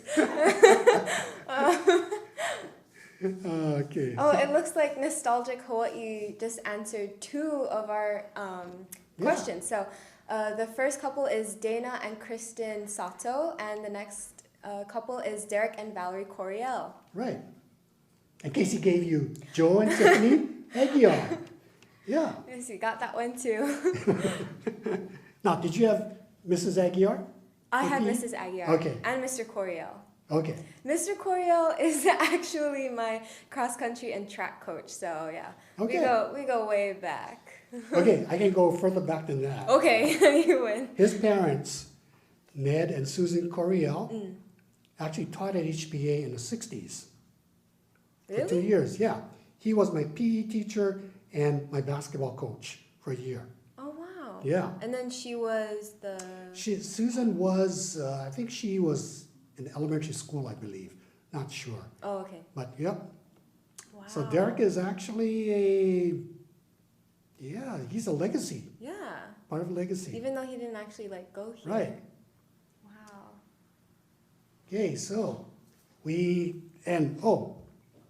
The other couple is David Uehara, who's the Director of Technology for HBA, and his wife Iris, who teaches 5th grade. And they have 2 daughters, both graduates of HBA. All right, so what I did was, there have been many other husband and wife teams at HBA. Yeah, so we have John and Diane Hom, whom I think you heard a couple of days ago. Okay, my first wife Darlene and myself at the elementary school. We have Suchart and Helen Archbrew. Helen was the Director of Finance. Suchart was the Director of Physical Plant. We had Michael and Gail Tanigawa, okay, they're both HBA graduates, right? Michael worked as a registrar. Gail was in secretary or administration. Lance and Natalie Kakimoto. Hey, Natalie is currently the Director of Curriculum here at the elementary school. She taught 1st grade. Lance was Director of Finance. George and Pauline Higa. George used to be the principal of the high school, and Pauline taught at the high school and later moved on to 6th grade here. She's since retired. See, Darren and Wendy Oshiro. Darren is currently the AD. Yeah. His wife Wendy used to teach math, I believe. Right? Wow. And they met here. Chad and Kacie Logan. Chad was the drama teacher here for a short time, and Kacie taught Spanish. And as somebody from way back in the 70s, we actually went to school with her. She was younger than me, but LJ and Laurie Clayton, and from the 70s, and he's now a pastor. They're in Texas. So, all right. Okay, Kacie, would you take the next one? Name a parent-child team that currently works at HBA. Okay. One of the parent-child teams, the parent is the high school principal, and the daughter is an elementary teacher. And the other one is the mom is the elementary principal, and her child is a high school teacher. He actually taught me intro to theater in my freshman year. Yeah, so that was super fun. Okay. And then the next parent-child team is Nope, not gonna say it. She I'm not gonna do another one. But she works for Human Resources, and her child is an elementary TA. Yeah. I'm glad you caught yourself there. I'm good at this. Okay. Oh, okay. Ted Goslen. Hey, Ted. Glad you're on. He answered David and Iris Uehara. Very good. Okay. Next question? Yeah, let's move on to the next question. All right. Oh, the Kaneshiro family have a deeply rooted relationship with HBA. Can you tell me more about that? All right. So I came to HBA in the 7th grade, and my cousins also were currently at HBA. Their mom worked at HBA as a secretary to the president. She was also the school nurse. She was also the person that fixed my pants when I tore it, when I went there. So I had cousins, my brother, that all went to HBA. The first cousin, oldest cousin, she'll kill me when she hears this, but she graduated in 65. Wow. Yeah, and let's see. The first cousin that graduated was in 1992. Yeah, we had an uncle that married late, so there were 9 of us. Okay, 9 of us. 4 from this family, Kaneshiro family in Palolo. My brother, myself, my cousin Mark, who taught art at the middle high school, and Keith and Caroline Kaneshiro. They graduated in the early 90s. And then I have 3 daughters that graduated from HBA. My cousin Mark has a son that graduated from HBA. And one of our cousins who didn't go to HBA because she was living in Okinawa at the time. Her 2 sons also graduated from HBA. Wow. So there were 16, counting my aunt, 17 of us. And also, that's to say, my brother's daughter taught here at HBA for 10 years. Wow. Yeah, she graduated, she grew up in the mainland. She came here to teach. Oh, that's Yeah, nice. so that was nice. It was nice having Rachel, yeah. Okay, so this should be common. This is a common question for you alums. How many students were in the first graduating class in 1954? Okay, the first graduating class of 1954. Give you a hint, it's less than 10. Okay, and okay, don't worry, that's just the bell for the elementary school. All right, and I believe all 3 are still alive. No, 1 is alive. Okay, 1 is alive. All right. Okay. All right. Wow. Okay, so yeah, 1 is alive. That's Kyo Itokazu, and he was in a class of 3. 3. Yeah. Mr. Kaneshiro, how many was in your class? Okay, I had 31 in my class. Okay, 31. And Kacie had 110. Yep. So you can see how HBA has grown. Yeah. And I believe that the next class has a lot. Yeah, they have a lot. Yeah, right. Yeah, right. I think they're the biggest class currently. Okay. Yeah. Yeah.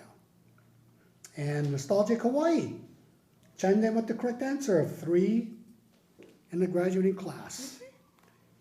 Okay. And my class of 31, we were supposed to have celebrated our 50th reunion this year, and we had big plans. Oh, yeah. One of my classmates whom I hadn't seen since graduation night was going to bring his whole family and extended family. There were going to be about 16 of them that were going to come. Yeah, it was going to be great. We had 2 days filled with activities. One of my classmates can get the glass bottom boat in Kaneohe. Yeah? Yeah. Oh my gosh, I love that. Yep, so we're going to do that. We did that for our 40th 10 years ago. And then when the COVID hit, that sank everything. Yeah. So what we did was we had a Zoom. Our class president, Mike Fisher, initiated and organized a Zoom. And on 31st of May, on a Sunday, at 3 o'clock, it's a good time, 9 o'clock on the eastern side, because we have several on the eastern time zone. Most of us, we had 19 participants. 19 out of a class of 26, 5 of my classmates have passed away. So 19 out of 26, that included our advisor, Joyce Wong, who retired in 1996. We were the first class to have 1 advisor from 7th grade all the way through our senior year. Yeah. Yeah, so she was like a second mom to us. But we had a great time. We even had 2 associates. We had these 2 girls that left after their junior year because back then HBA had a lot of military families, a lot of military kids. Yeah.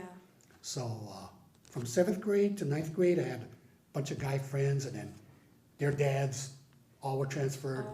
And in 10th grade, we had a second group. So it was kind of hard, but it was nice. Yeah. Because you get to know everybody, but it's so big enough, yeah? Yeah. So we Zoomed, and it was great seeing everyone. you know, and we go, hey, you look the same, yeah. You know, just lying to our team. But no, it was great. It was good. Mike set it up, and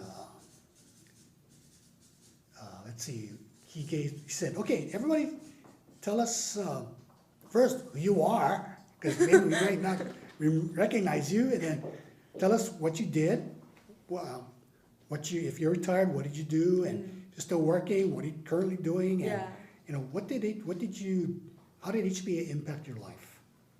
So it was wonderful, and we started off with Mrs. Wong, I believe, and she was just great. She was wonderful, and one of my classmates is chiming in. Hey, John Crawford, and he said the Zoom was great, and it was, yeah, and it took 2.5 hours. Yeah. Oh wow! It took 2.5 hours, and nobody left. Everybody stayed on, and at the end, one of the associates who married one of the classmates, she said, "Oh, I want you folks to pray for," and I'm not going to mention the name, but pray for my husband because he's going to undergo surgery, and so it's going to be, you know, this coming week. So one of the other graduates said, "Hey, why don't we just pray? Let's just pray for him."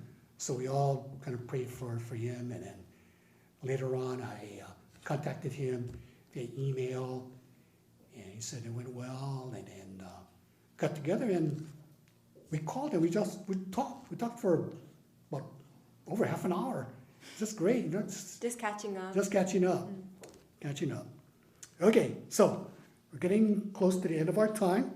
So Kacie, so would you share with us your senior experience during this very unusual year? Okay. So of course, like everybody thought, you know, when we first heard of the outbreak and all that, and it was right at the beginning of our spring break, so naturally we thought, oh wow, this is great, you know, we get like 2 weeks, maybe a little bit more to just, you know, chillax, stay at home, like no school, like wow, and so everybody's like, yay, secretly. And then it just kept going, and you know, eventually we had to start fourth quarter, and it was just like unreal. Like at first I didn't think it was like really happening. Like I never thought this was how I would spend like the year of 2020, like my senior year, you know. And you know, at first I was okay with it. It was definitely a new experience, and I did miss my classmates a little bit and just like being in the classroom and learning from the teacher.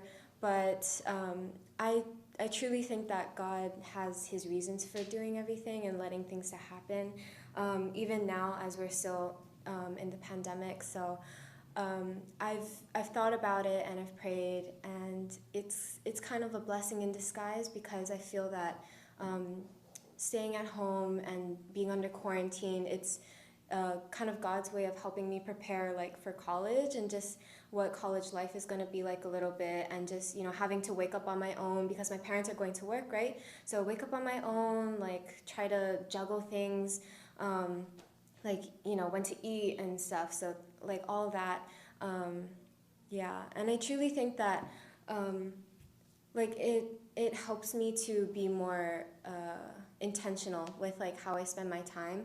So not with just like schoolwork and like training, and because I run for cross country and track, but just also with catching up with people like my friends and trying to stay in touch with them and trying to maintain that relationship. So yeah, definitely hard, but it definitely showed me like how strong I can be in my faith, yeah, and how much I can rely on the Lord. It's good. Well, we thank you for joining us for this, I guess, first ever HBA Trivia contest game. Speak for Kacie and myself, we really enjoyed it. So thank you for having us. Thank you. Oh, bye. Bye. I hope you were inspired today and learned a few more facts about HBA and our 71-year history. Thank you to Tim Kaneshiro from the class of 1970 and our Miss HBA 2020, Kacie Kawn. It was a friendly competition between the generations. It's always so amazing to see how God has called people to direct their gifts, to serve Him in whatever path they choose. Mahalo Ted Golin for taking a walk down memory lane, and Trisha Fukumoto Lee from the class of 1994 for sharing your testimony. You are both a blessing to so many. Don't forget to email us your answer to today's trivia question from yesterday's show. You have until 10 p.m. Hawaii Standard Time to email us at alumni@hba.net your answer and provide your contact info that will be entered into a lucky draw. We'll post the winner on our website at hba.net/alumni under Alumni Week and on our Instagram and Facebook accounts at HBA Alumni. A few months ago, we introduced an alumni business directory with the goal of supporting our alumni business owners and service providers. If you would like to be listed, visit hba.net/alumni and click on the Alumni Business Directory link for more information. Now stay tuned for our Alumni Leadership Webinar Series, starting at 10 a.m. Hawaii Standard Time, featuring from the class of 1979, Tim Savage, who's the multimedia pastor at New Hope, Oahu, and Stephen Newman from the class of 1980, founder of ExperiencingWorship.com and author of Experiencing Worship, and 1998 graduate Zach Hicks, who is the worship leader at the Cathedral Church of the Advent in Alabama and author of The Worship Pastor. If you are unable to watch any of the shows live, you can always watch it after the broadcast to catch up on what you've missed. We have another great lineup tomorrow where we celebrate community.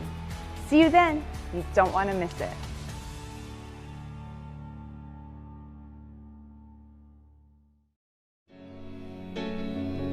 You are here, moving in our midst. I worship you. I worship you. You are here, working in this place.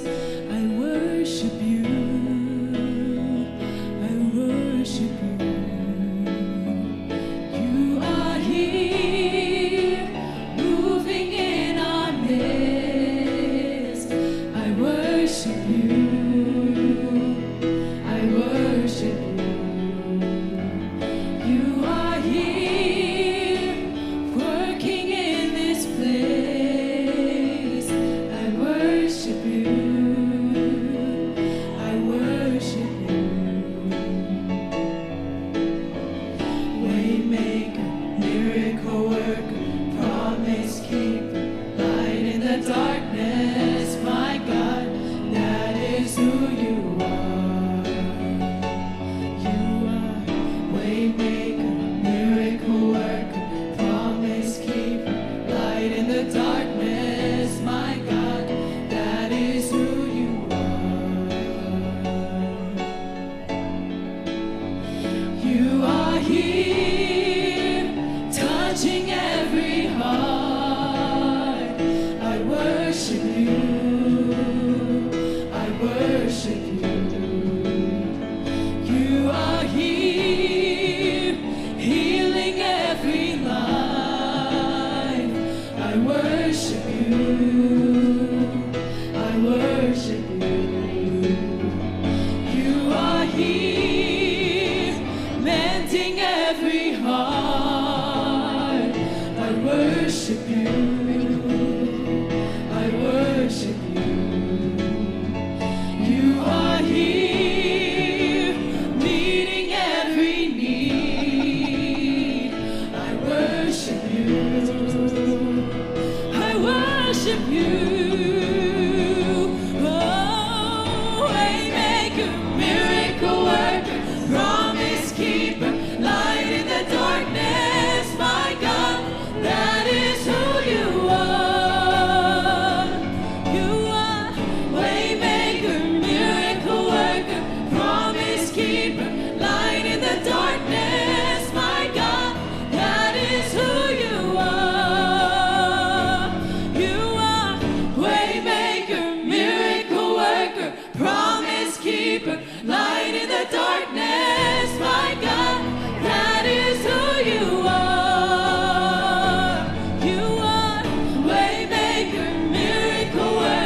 stop working.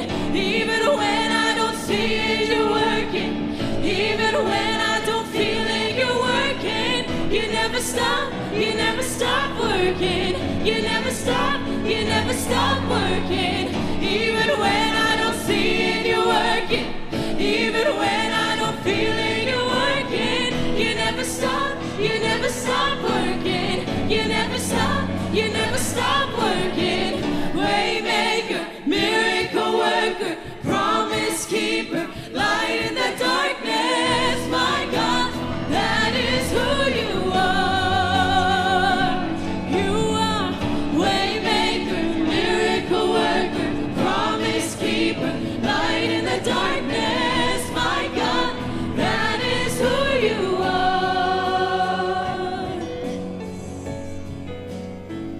You are here, moving in our midst. I worship you. And Zach, congratulations on your doctorate. You are here, you're working in this place. I worship you. I worship you. Waymaker, miracle worker, promise keeper, light in the darkness, my God, that is who you are. Waymaker, miracle worker, promise keeper, light in the darkness, my God, that is who you are. Even when I don't see it, you're working. Even when I don't feel it, you're working. You never stop working. You never stop working. Even when I don't see it, you're working. Even when I don't feel it, you're working. You never stop working. You never stop working. You asked me that already.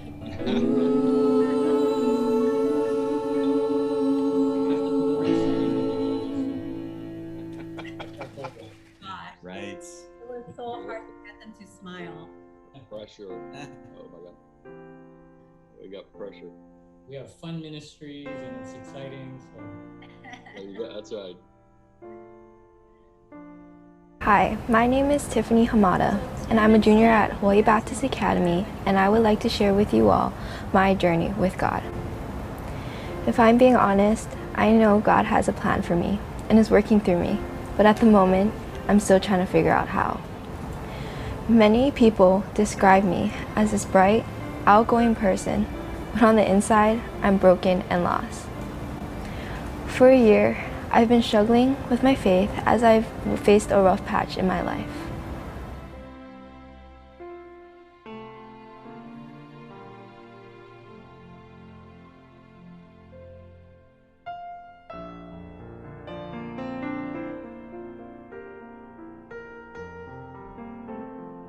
Sports has always been something I've been defined with. I quit majority of my other extracurricular activities to focus on this. I've been playing since I was 6 years old, and last year was the end of my athletic career.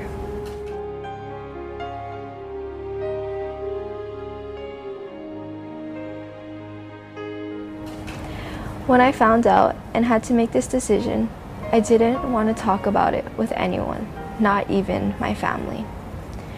I pretended I was okay with it because I didn't want my parents and friends to see how hurt I was. When people asked how I was doing, I would laugh and say, "Yeah, I'm fine. Now I can focus on school." But on the inside, I felt like crying. I was filled with anger, jealousy, and even loneliness. I would go home and sit in front of my mirror and just cry. I would ask myself, "Why, God? What did I do to deserve this? What is your plan?"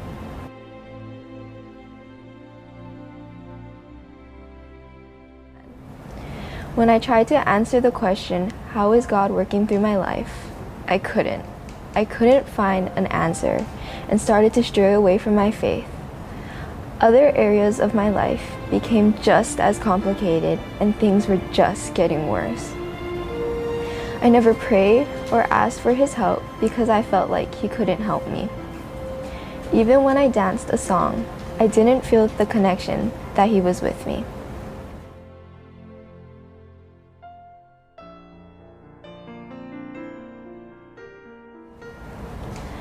Fast forward a year, and during Christian Emphasis Week last month, we learned about how to cultivate our faith. It really opened up my eyes of how we need to persevere through the rough times, have hope through it, and accept that we are broken. I now know that even though I'm at a rough patch in my life, and I may not know the answer and reason of all of this, I trust him.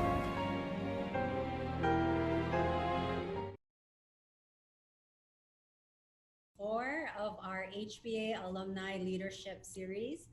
My name is Jennifer Oyer, and I graduated from the class of 1997.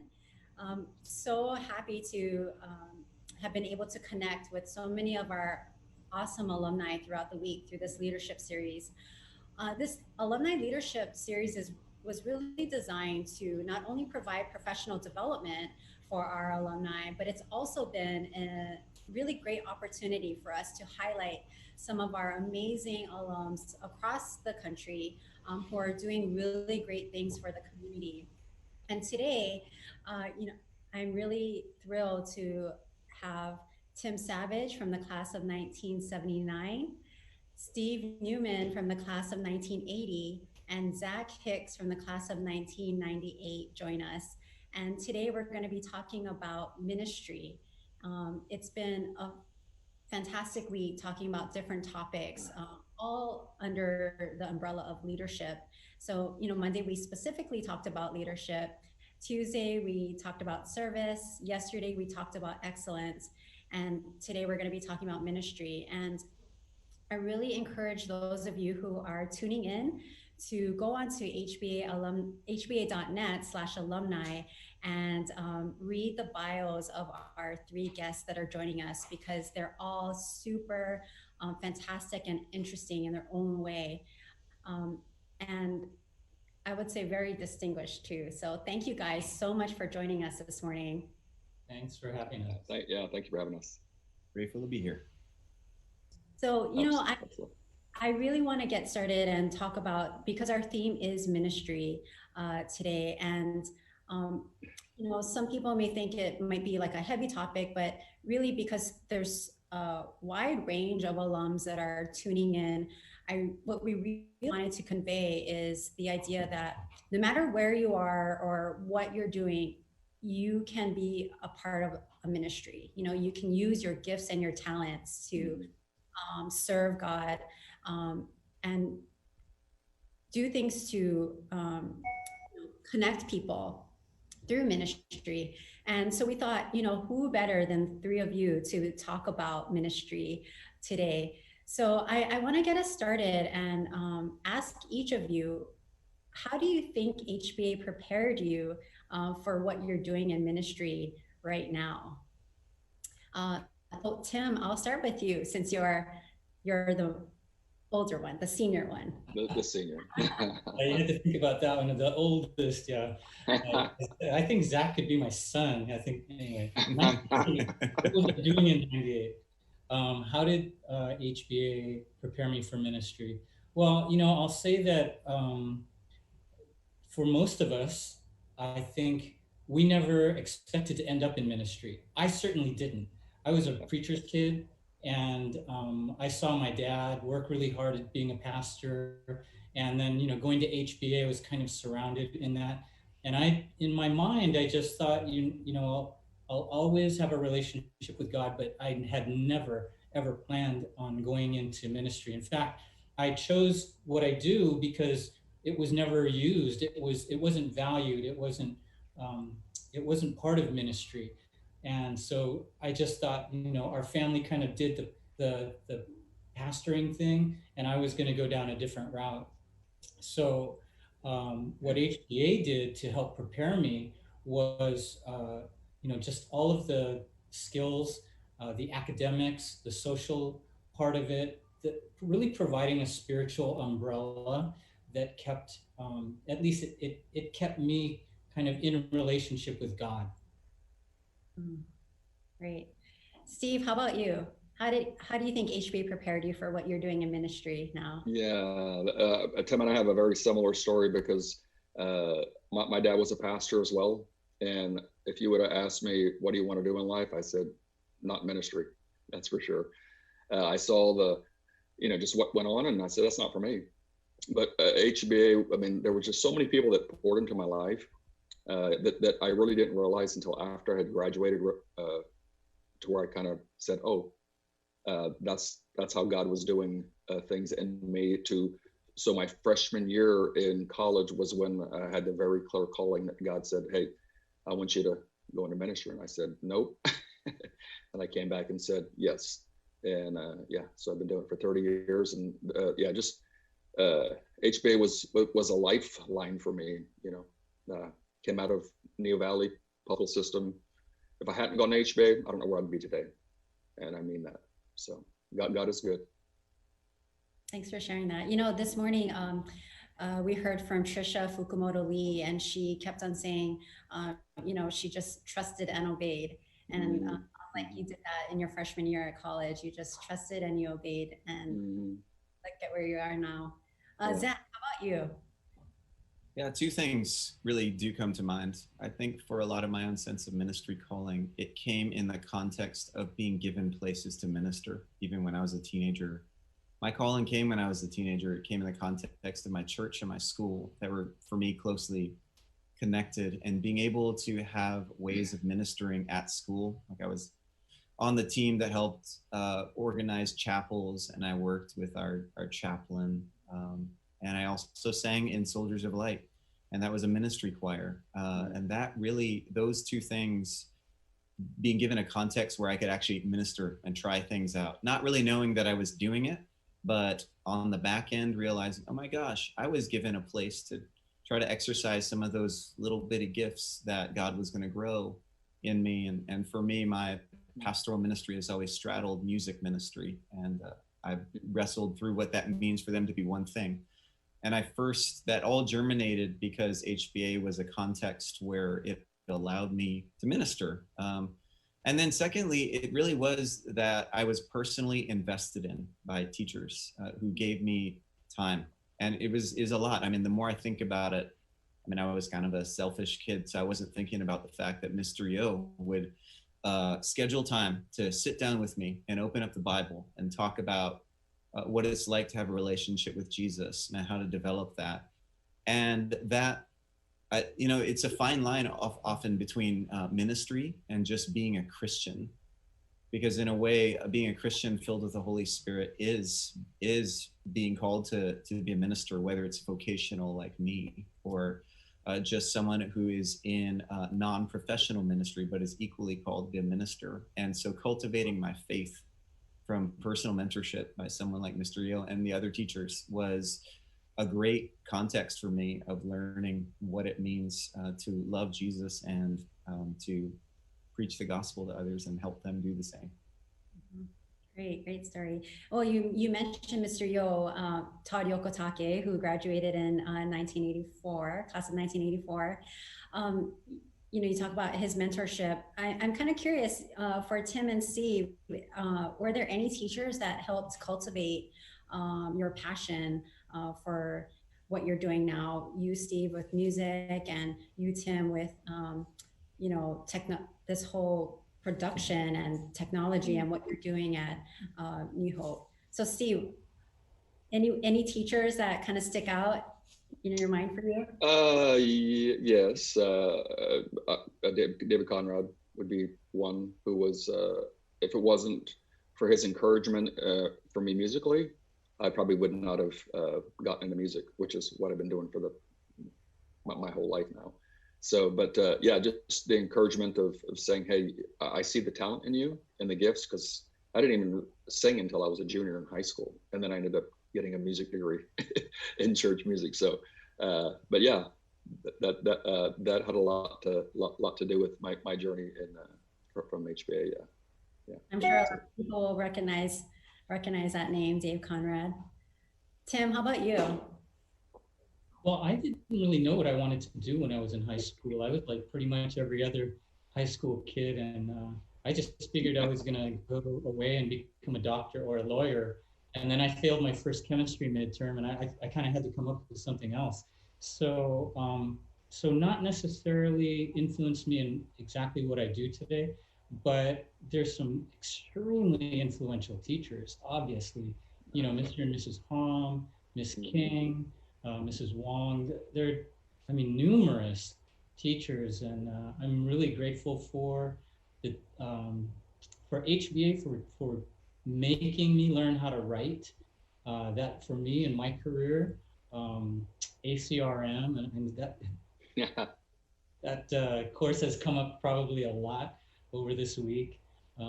Those are things that I still remember and really helped me, but not necessarily the coursework, but the teachers who guided me along in all of those classes. So yeah, I didn't know what I wanted to do at that time, but certainly they all had a big influence in me in the choices that I made for my career. Mm-hmm. Yeah, that's one of the really kind of neat things that we've been hearing throughout the week is just the impact that teachers have had on the lives of so many of our alumni. I mean, you know, yes, HBA was sheltered or seemed sheltered. Yes, there was tons of homework, but what stands out with everyone is the impact that the teachers had on the lives of our alums. So yeah, that's what makes HBA really special. I want to know if you can share how you've been using what you believe your God-given gifts in ministry are. You know, I think about like Tim with multimedia. You're known in Hawaii as this super awesome director, and you know, you turn on the TV and there's tons of commercials that you've directed, which is super cool, like all these Bank of Hawaii commercials.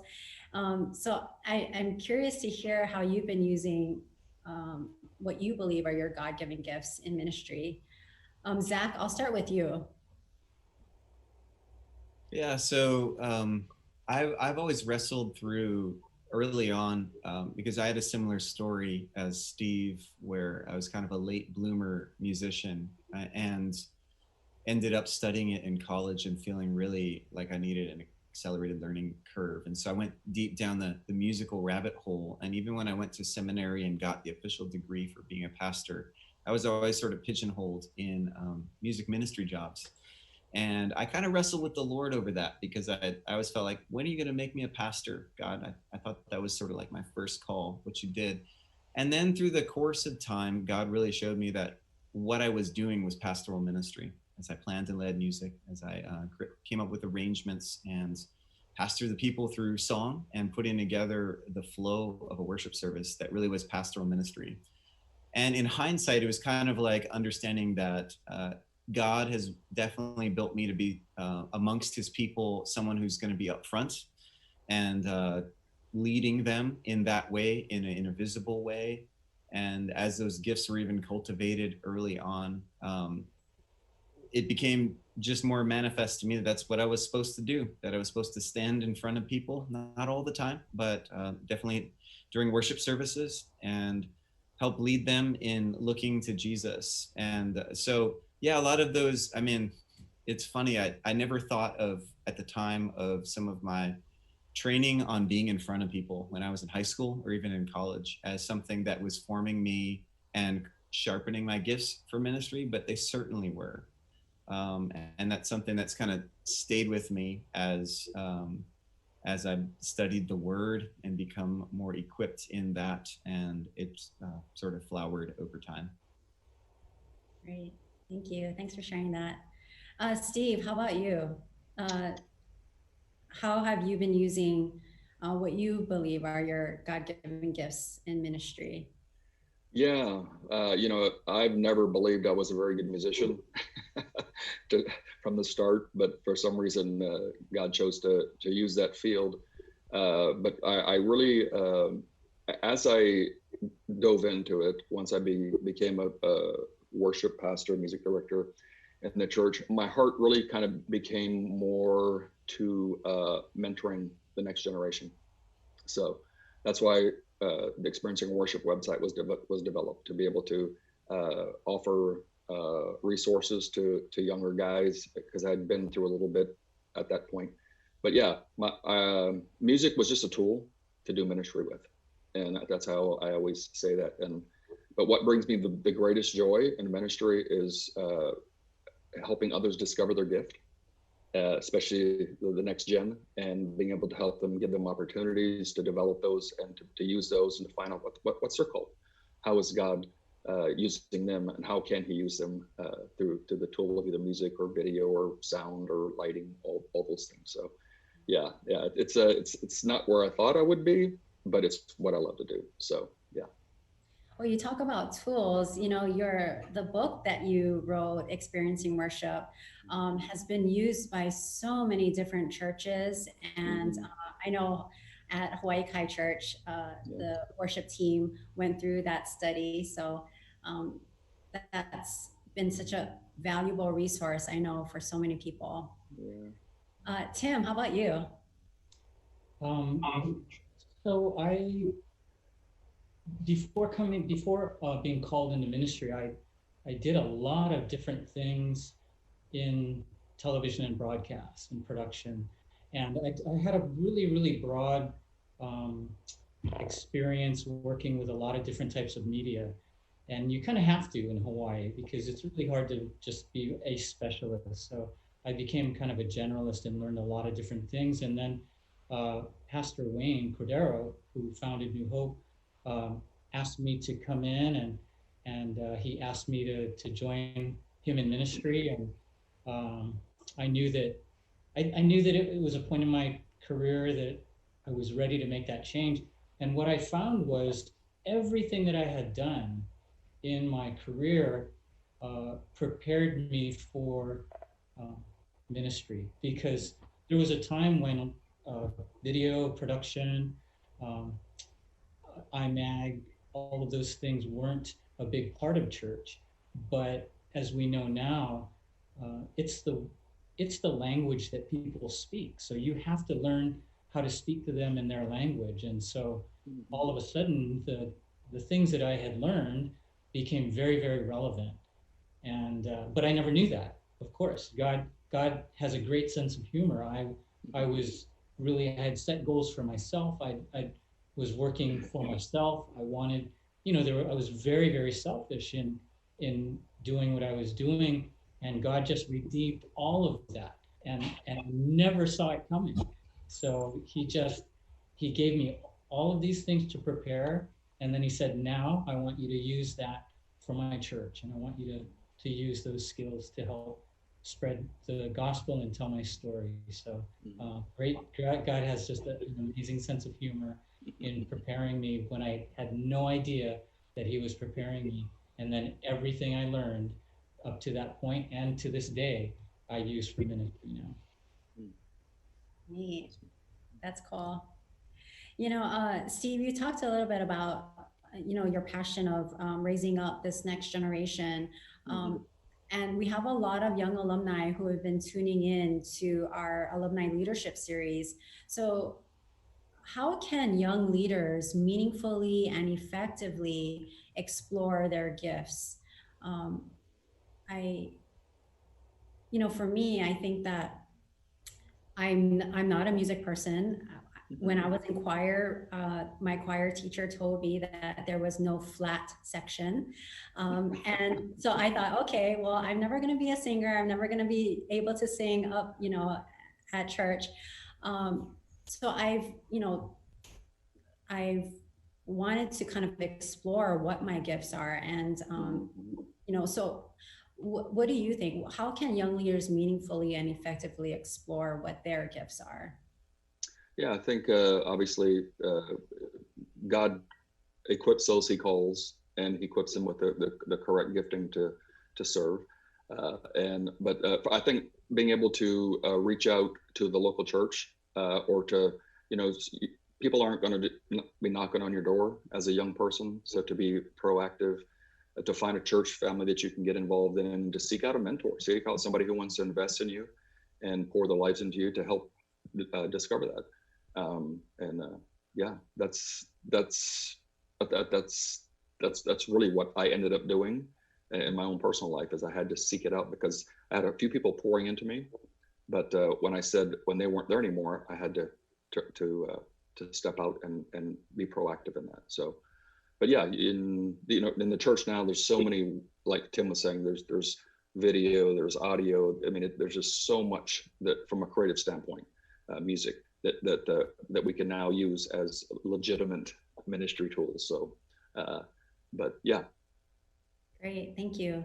Zach, piggybacking off of that, I really do see it sets people apart who are kind of go-getters that way. And for someone like me, who's really at the beginning cusp of wanting to take mentorship seriously, I'm sort of entering into a time where I want to begin to take some of the things that I've done and move over and bring people alongside. Whenever I get people who will reach out to me, it's usually a good sign that there's someone that I'd like to work with, because they're proactive in that regard. And yeah, I do think that there is a bit of need to seek that out. And I would always encourage those who are young, who are looking for new opportunities, to maybe be a little bit less picky about the scenario and be willing to maybe take the good with the bad, and have the kind of discerning wisdom to go, hey, what can I take from this, and what might I leave from this and not take with me? And being willing to step into an environment that may be a kind of mixture of things that are familiar and unfamiliar, or things that I would personally be a part of or not be a part of, but glad to jump in. Because what I've found is when I've allowed myself to be exposed in environments like that I knew aren't going to totally be my MO, there's always some new angle and something that I've learned. And usually the paralysis of having sought for the perfect place right at the beginning has led to no place. And I've always been blessed by kind of keeping those doors wide open. And then when God presents one, just going, I'm not gonna try to analyze this too hard. I'm just gonna, especially at this stage, soak in what I can. This person seems like a good person, good leader. I know they have wisdom to share. So I'm just gonna jump into it for a season and see what happens. Well said. Yeah. Tim, how about you? Yeah, so there are a lot of opportunities in the field that I'm in. There is no real ladder that you can follow to get into the business. So these internship and volunteer experiences that both Steve and Zach were talking about, they're absolutely key, because you get to meet the people who are actually doing the work. And then you get to prove yourself to them by your resourcefulness, your attitude. People don't expect you to come in with experience and know-how, but if you come in with a yes heart and willing to just, show up with a smile and work hard, then, you're kind of writing your own resume. And it's the very best. It's how I got into the business, how many, many others that I know got into the business. And as they both said, your local church. I mean, there are definitely opportunities, especially now, especially in my field, because of the situation that we're in. All churches had to find some way online to connect with their communities. And New Hope does it in a certain way. We've been doing it actually for a very long time, and we had to increase that.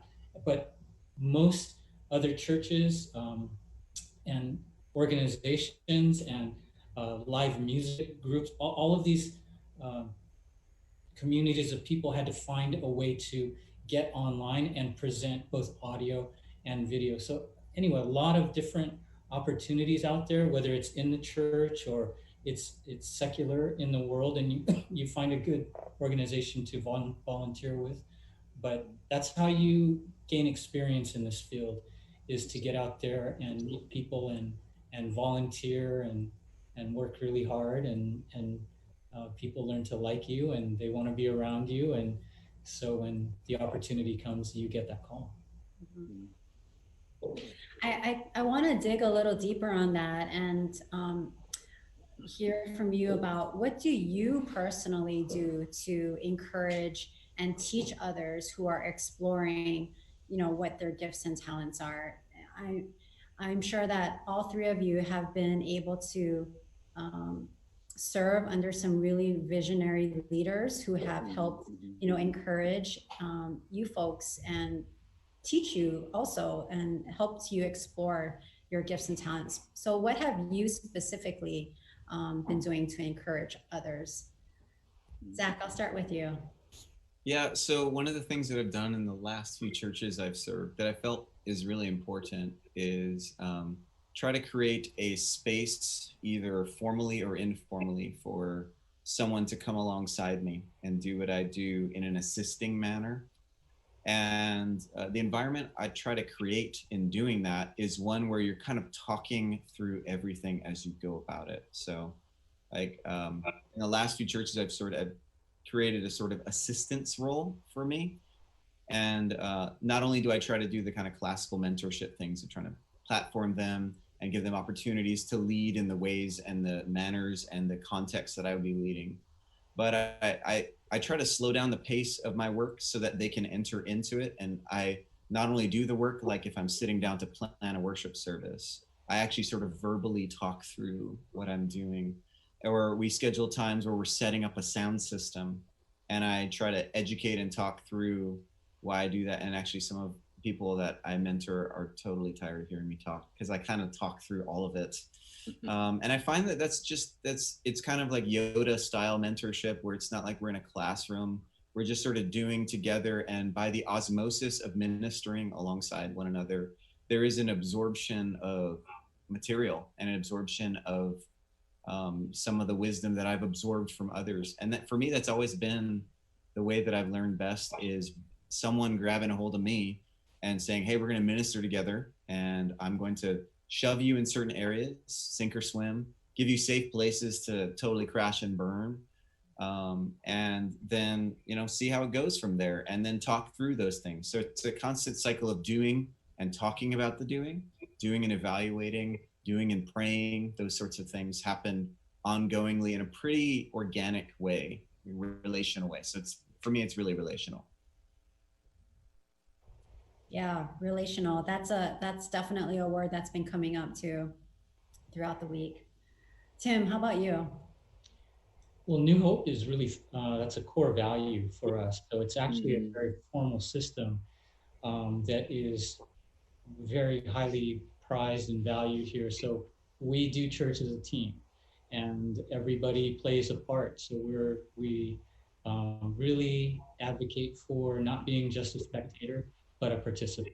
So coming out of the seats onto the field and getting involved. And so that means that we have programs to find people's gifting and passions and then have them try out ministries according to those gifts and passions.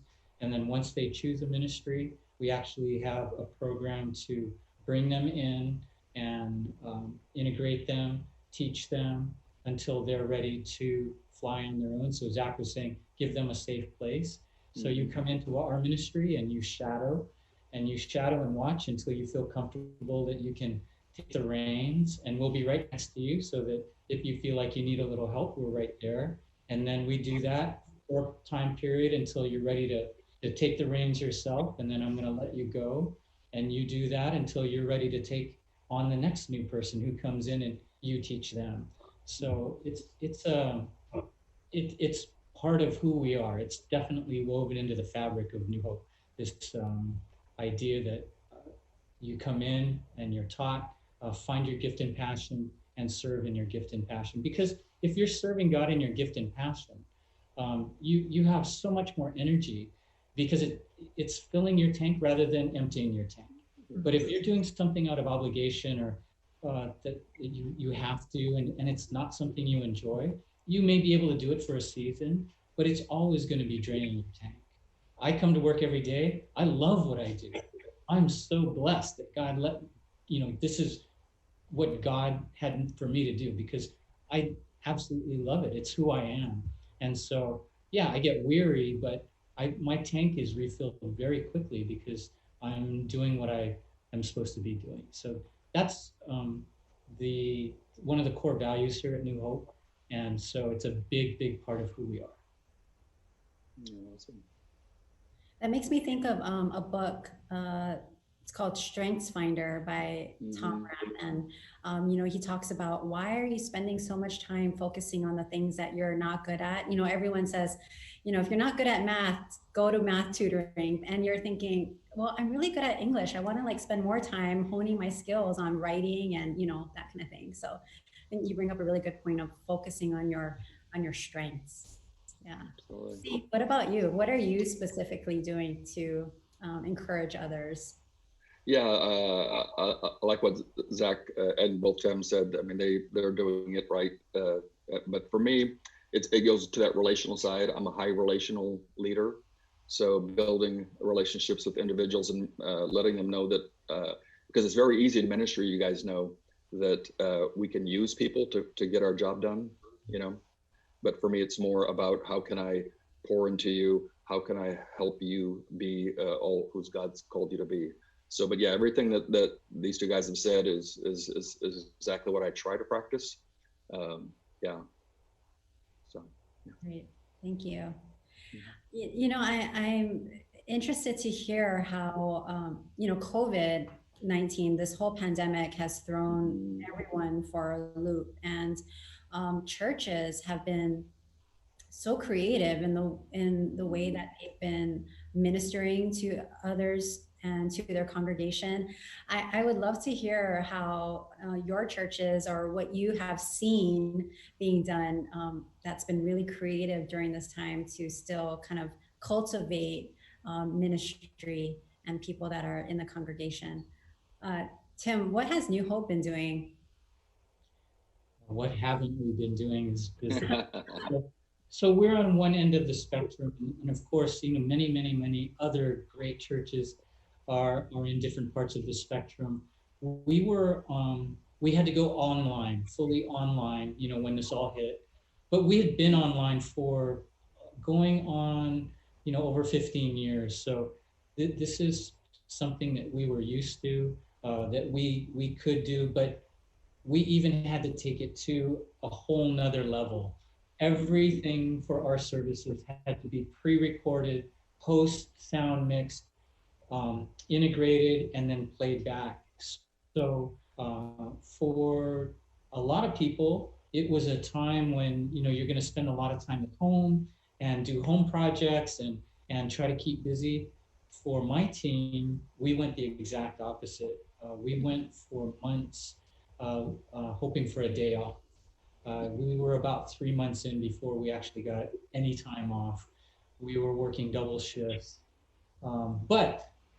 But we went from an in-person congregation of about 3,000 a weekend and an online congregation of about 35 to 4,000 people a weekend to 30,000 people on weekends joining us online. So the incentive, the motivation was clearly there. Yes, we were working hard. It was going to be a season. God gave us grace and gave us strength and the ability to do that. But the numbers of people that we saw joining us online was such a motivation to us to just, you know, keep our shoulder to the plow and keep working hard, because this was making a kingdom difference. Zach, how about you? COVID's absolutely jacked us. We are, you know, we're reeling in a way. You know, our church is a pretty traditional church in a lot of ways, not just only sort of musically. We've been around since the late 1800s. We're a cathedral on the block of downtown Birmingham. And so we've got a lot of things that are kind of crusted over about us. And so we're not going to be the first kid on the block with our technology in order. And so that was a big scramble. But I think for us, one of the things we have really dug into during the COVID season is the spiritual nature of the church. Because physical gathering is limited, we've had to really reinvestigate the scriptures and how it talks about of course, the importance of the body and the importance of physicality and the incarnation of Christ being central to that. But nevertheless, that there can be true union and communion with God and with one another spiritually. I mean, that's kind of the whole idea of the universal church across time and space, being able to love and know the presence of the cloud of witnesses and all that stuff.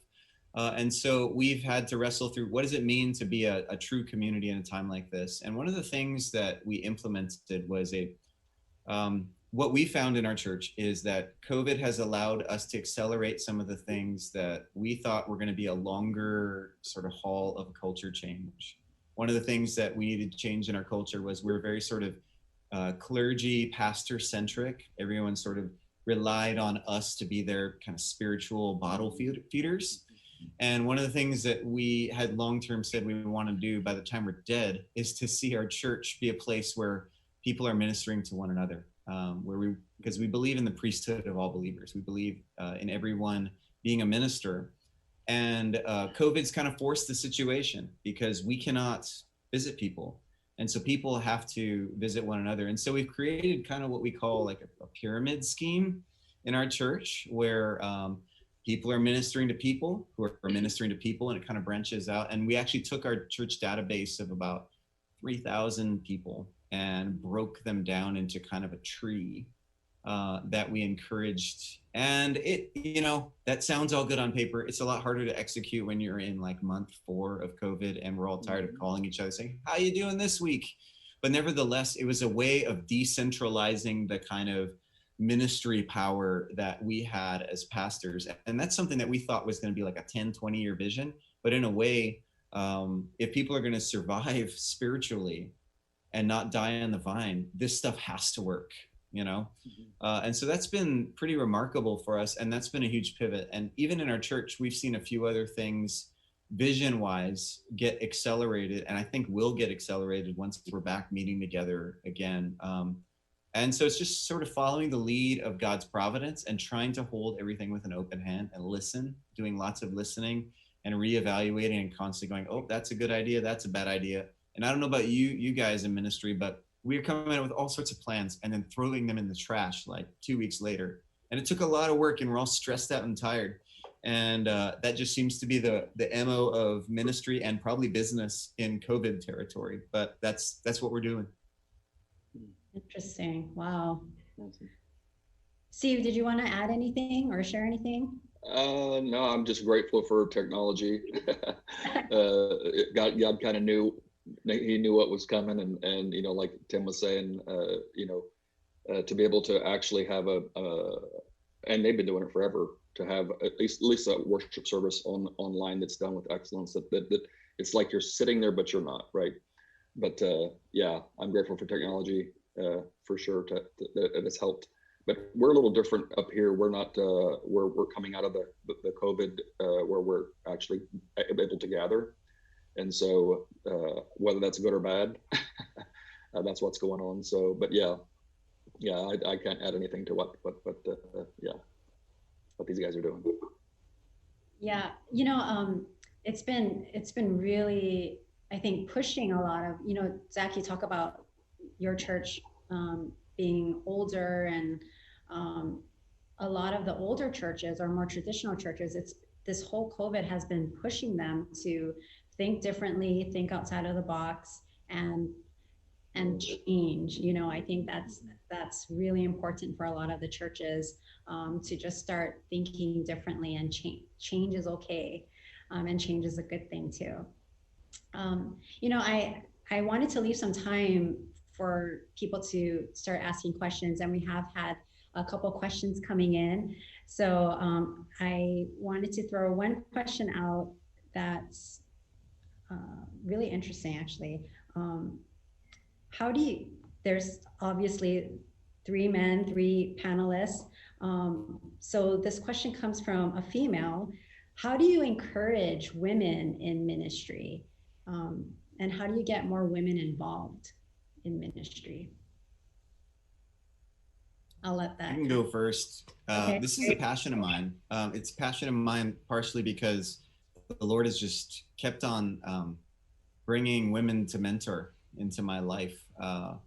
And I think that's partially because, at least in music ministry, what I find is God raises up a lot of women who particularly are gifted and called to minister through music. And, you know, it depends on some of the church's theology, whether they're comfortable with a woman in certain kinds of roles. And I know that gets sticky and hairy and often makes people in positions like mine gun shy. But for me, it's been something I've leaned into. And so the way that works is usually, you know, like when I came to Birmingham, and the college nearby, the Christian college nearby, had a worship program. And that was the first thing I said is I want to mentor someone. And I called and connected with their department, and they gave me this wonderful young woman who was ready. And so for me, the way I try to do that is relational. We're pretty close now. We're good family friends, and her name's Annie. And we have a regular meeting every week where we're kind of, all the stuff I was talking about with mentorship is stuff that I do with her and alongside her, and really trying to give away leadership to her. And at least for me and where I come from, I think that's pretty important for those of us who are in the seats of power and privilege, to be able to use that to raise up folks who have less of it in the context where they may have less of it. And I find sometimes in churches that's the case for women. And I feel a unique call to just on an individual basis for the Lord to help do that in me and through me. Great, thank you. Thanks for sharing that. Tim or Steve, did you want to add anything to that? Well, I can say that if without women serving, at least in the music area, I would be up a creek. No, I mean, yeah, I've been blessed to not have to be in churches for most of my church career, to not have to deal with those issues. But yeah, no, some of the, most talented people I've had on my team have been women. And it's, I always look at the platform. I don't like to call it the stage, but I call it the platform. And the platform to me should look like your church. So for me, it's never filled with all 20-year-old guys. It's going to be filled with women, with men who are old, young, different color, different race, because that's the church. So, but yeah, I could not have done ministry without some very talented women, both older and younger, working alongside and serving with their gifts. Yeah, absolutely. Yeah, amen. Same way. My wife serves with me right here at New Hope. She serves as our department producer, so she can be the boss a lot of the time. And yeah, I think the question sort of reveals maybe an issue that like Steve, I don't feel like we face that issue. We have, I think there are more women serving in my ministry than there are men. They're equally talented. I would say just as talented. I mean, so I don't really even know how to answer, because we're so integrated and there is no gender bias. We're wide open to both men and women of all ages. So, but the question, begs some sort of answer, like there must be an issue, and clearly I think we all wish there wasn't. Mm-hmm. Well said. Well, I've heard a really great compliment about you, Tim. I know someone that is in the tech area at New Hope, and she's been, she works for a doctor's office during the day. That's her full-time job. And then she does the tech stuff. That's one of her passions. And I remember her mentioning that she's been learning a lot from you, because you're very measured and you're calm under pressure. And she tends to get super frazzled, when something goes wrong. But she's like, from Tim, I learned he's so professional at all times. And I've learned how to be measured and just super disciplined and focused. So I thought that was a really great compliment. Terrific compliment, thank you. Another question that came up is, any words of advice to students at HBA who are looking to go into ministry? Any words of advice to students at HBA who are looking to go into ministry? The answer is yes. Yes. Go into ministry. Ministry. No, you're in the best place. I can't think of a better place for you to follow that passion. There are all kinds of opportunities available to you that aren't available to other students. I mean, that is the best place to be in following your calling into ministry. So take advantage of opportunities. They're there. Don't be a spectator, be a participant. Get involved with all that's going on. The more you find out what's going on there, the more you're going to be impressed with. There's so many opportunities for you to do that. And so you absolutely, if you're feeling a calling, you must follow that calling. And HBA, you are blessed beyond belief that you're at HBA, because no one could prepare you better for ministry than HBA. That's absolutely right. Yeah. Amen to that. Yeah. Zach, any words that you want to share? When I was young and looking at the church and asking my own pastor what pastoral ministry was like, and looking at him and what he did, I had you see all the obvious stuff. You see them preaching up front. You see them leading prayer meetings or leading staff and organization. You see all those things, and you think that that's a sum total. And that's kind of the 10% top layer of a 90% job of a pastor. And the more you can maybe get involved with others and learn about that other 90%, the sooner, the better. And then the best advice I got, and this is going to sound a little cynical, because you don't want to ever steal someone's youthful zeal for ministry. And I hope that my own zeal for ministry lasts until the day I die. But one of the things a pastor once said to me that has rung true is that whenever you're going to have sheep, there will be sheep poop, right? And what he was meaning there was that the church is the wounded and wounding place, and it's full of sinners. There's no one who's perfect. And I think sometimes we have expectations that the church is not full of sinners, or that it's full of like the more polished, less sinful sinner types. And that's just not the case. It's a context where you're going to sin against others, and others are going to sin against you. And the more you can have that reality check, which is often what you discover when you talk to pastors about that other 90% of the job, is the Monday morning emails, or the critical feedback, or the really angry person about X decision you've made, or the really hard coffee you had with someone, or the really tough family situation that you had to enter into that you really, because of privacy issues, can't tell many people. Those kinds of things will just eat away at your heart if you're not prepared to reckon with the fact that the church is a group of broken people that are rallying around a perfect and beautiful Savior who came down and was broken for us. And the more you can get used to that, and the more you can kind of get ready for just the fact that depravity is a thing, and everybody's a little bit depraved, and it's going to show even in the church, maybe especially in the church, because the church is a place where we're finally dealing with it by coming to our God who provides Jesus Christ for us. The more you can do that, I think the more equipped you are beyond the thin veneer of what ministry looks like to what it actually is. And I don't think that those things are at odds. In fact, once you get to the underside of a church, you really know better how to preach, you know better how to lead prayer meetings, you know better how to lead staff, you know better how to do all those things that are kind of the glitzy front end stuff that make up pastoral ministry.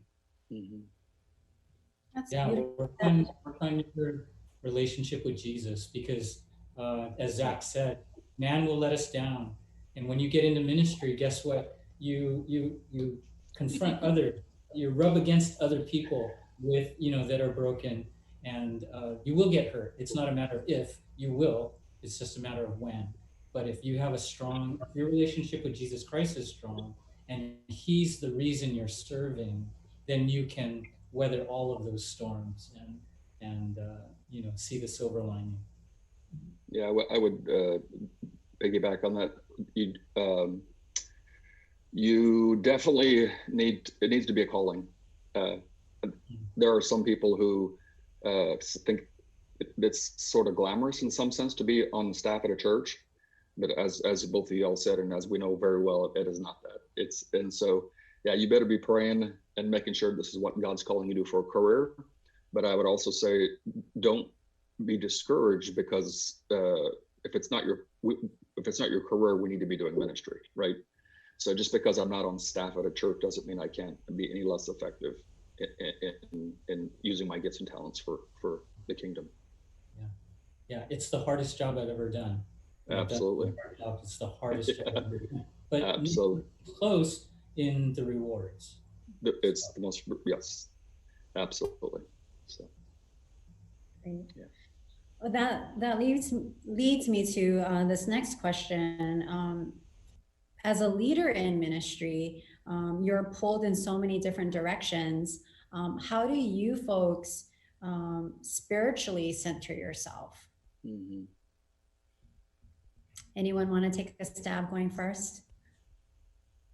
Yeah, yeah. Go. Who was that? Tim? Go for it, Tim. We have, again, I'm really blessed to have such a visionary leader in Pastor Wayne. And so we have a program that is maybe one of the most important things that we do. And it's just a daily devotions program. So you sit at the feet of the Lord every day. We read scripture and then we journal on scripture. And God prepares you for everything that's coming through what you read on a daily basis. So what I read today may be something I'm going to deal with later today, tomorrow, or next week.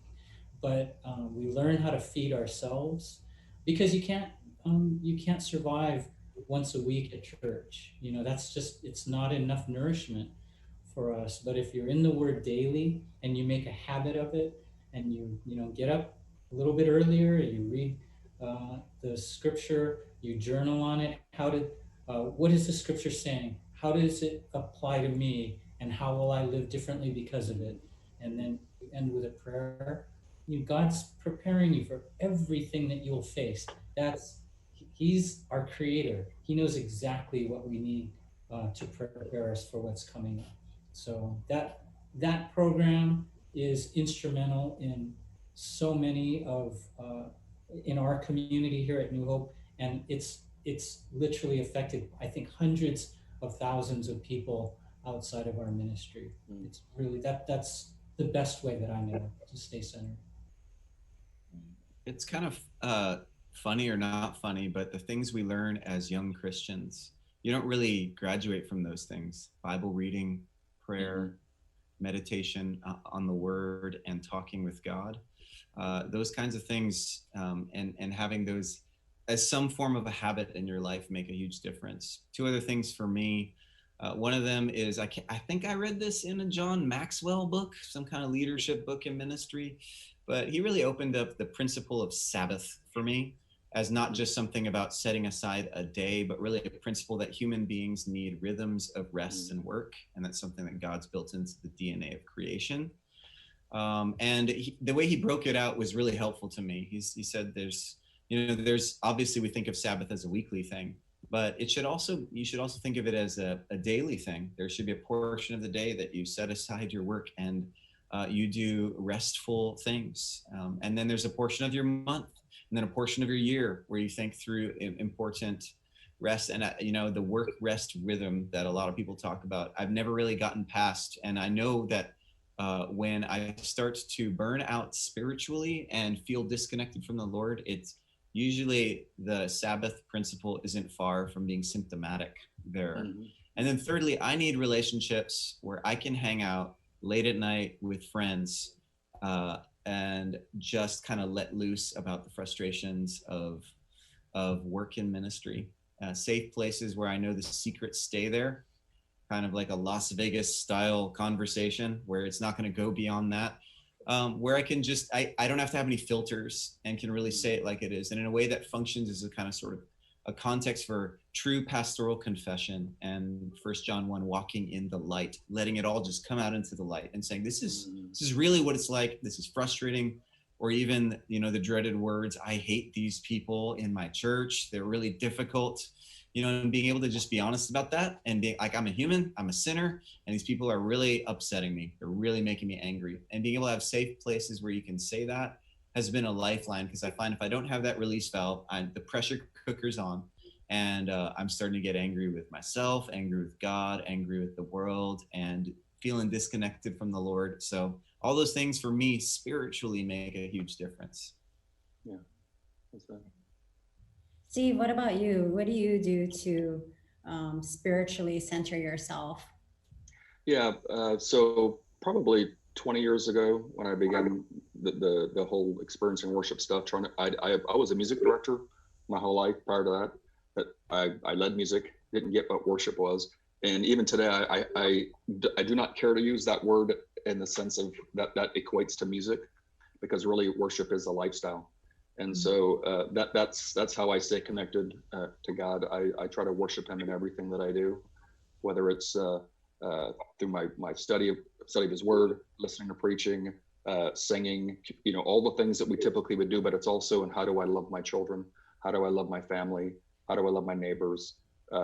It's living a lifestyle of worship. That's how I stay connected, because I've heard guys say before, as a worship pastor and leader, director, you can't take people where you haven't been, right? You can't lead people where you haven't been.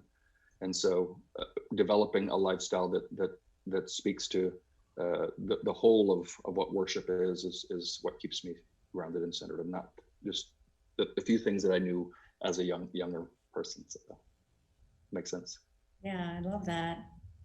And I think that also kind of takes us back to the theme of ministry. You know, you can, no matter what your gifts or talents are, it can be, you can use it for ministry, right? Absolutely. It doesn't have to be singing up on stage and church and what people typically think ministry is.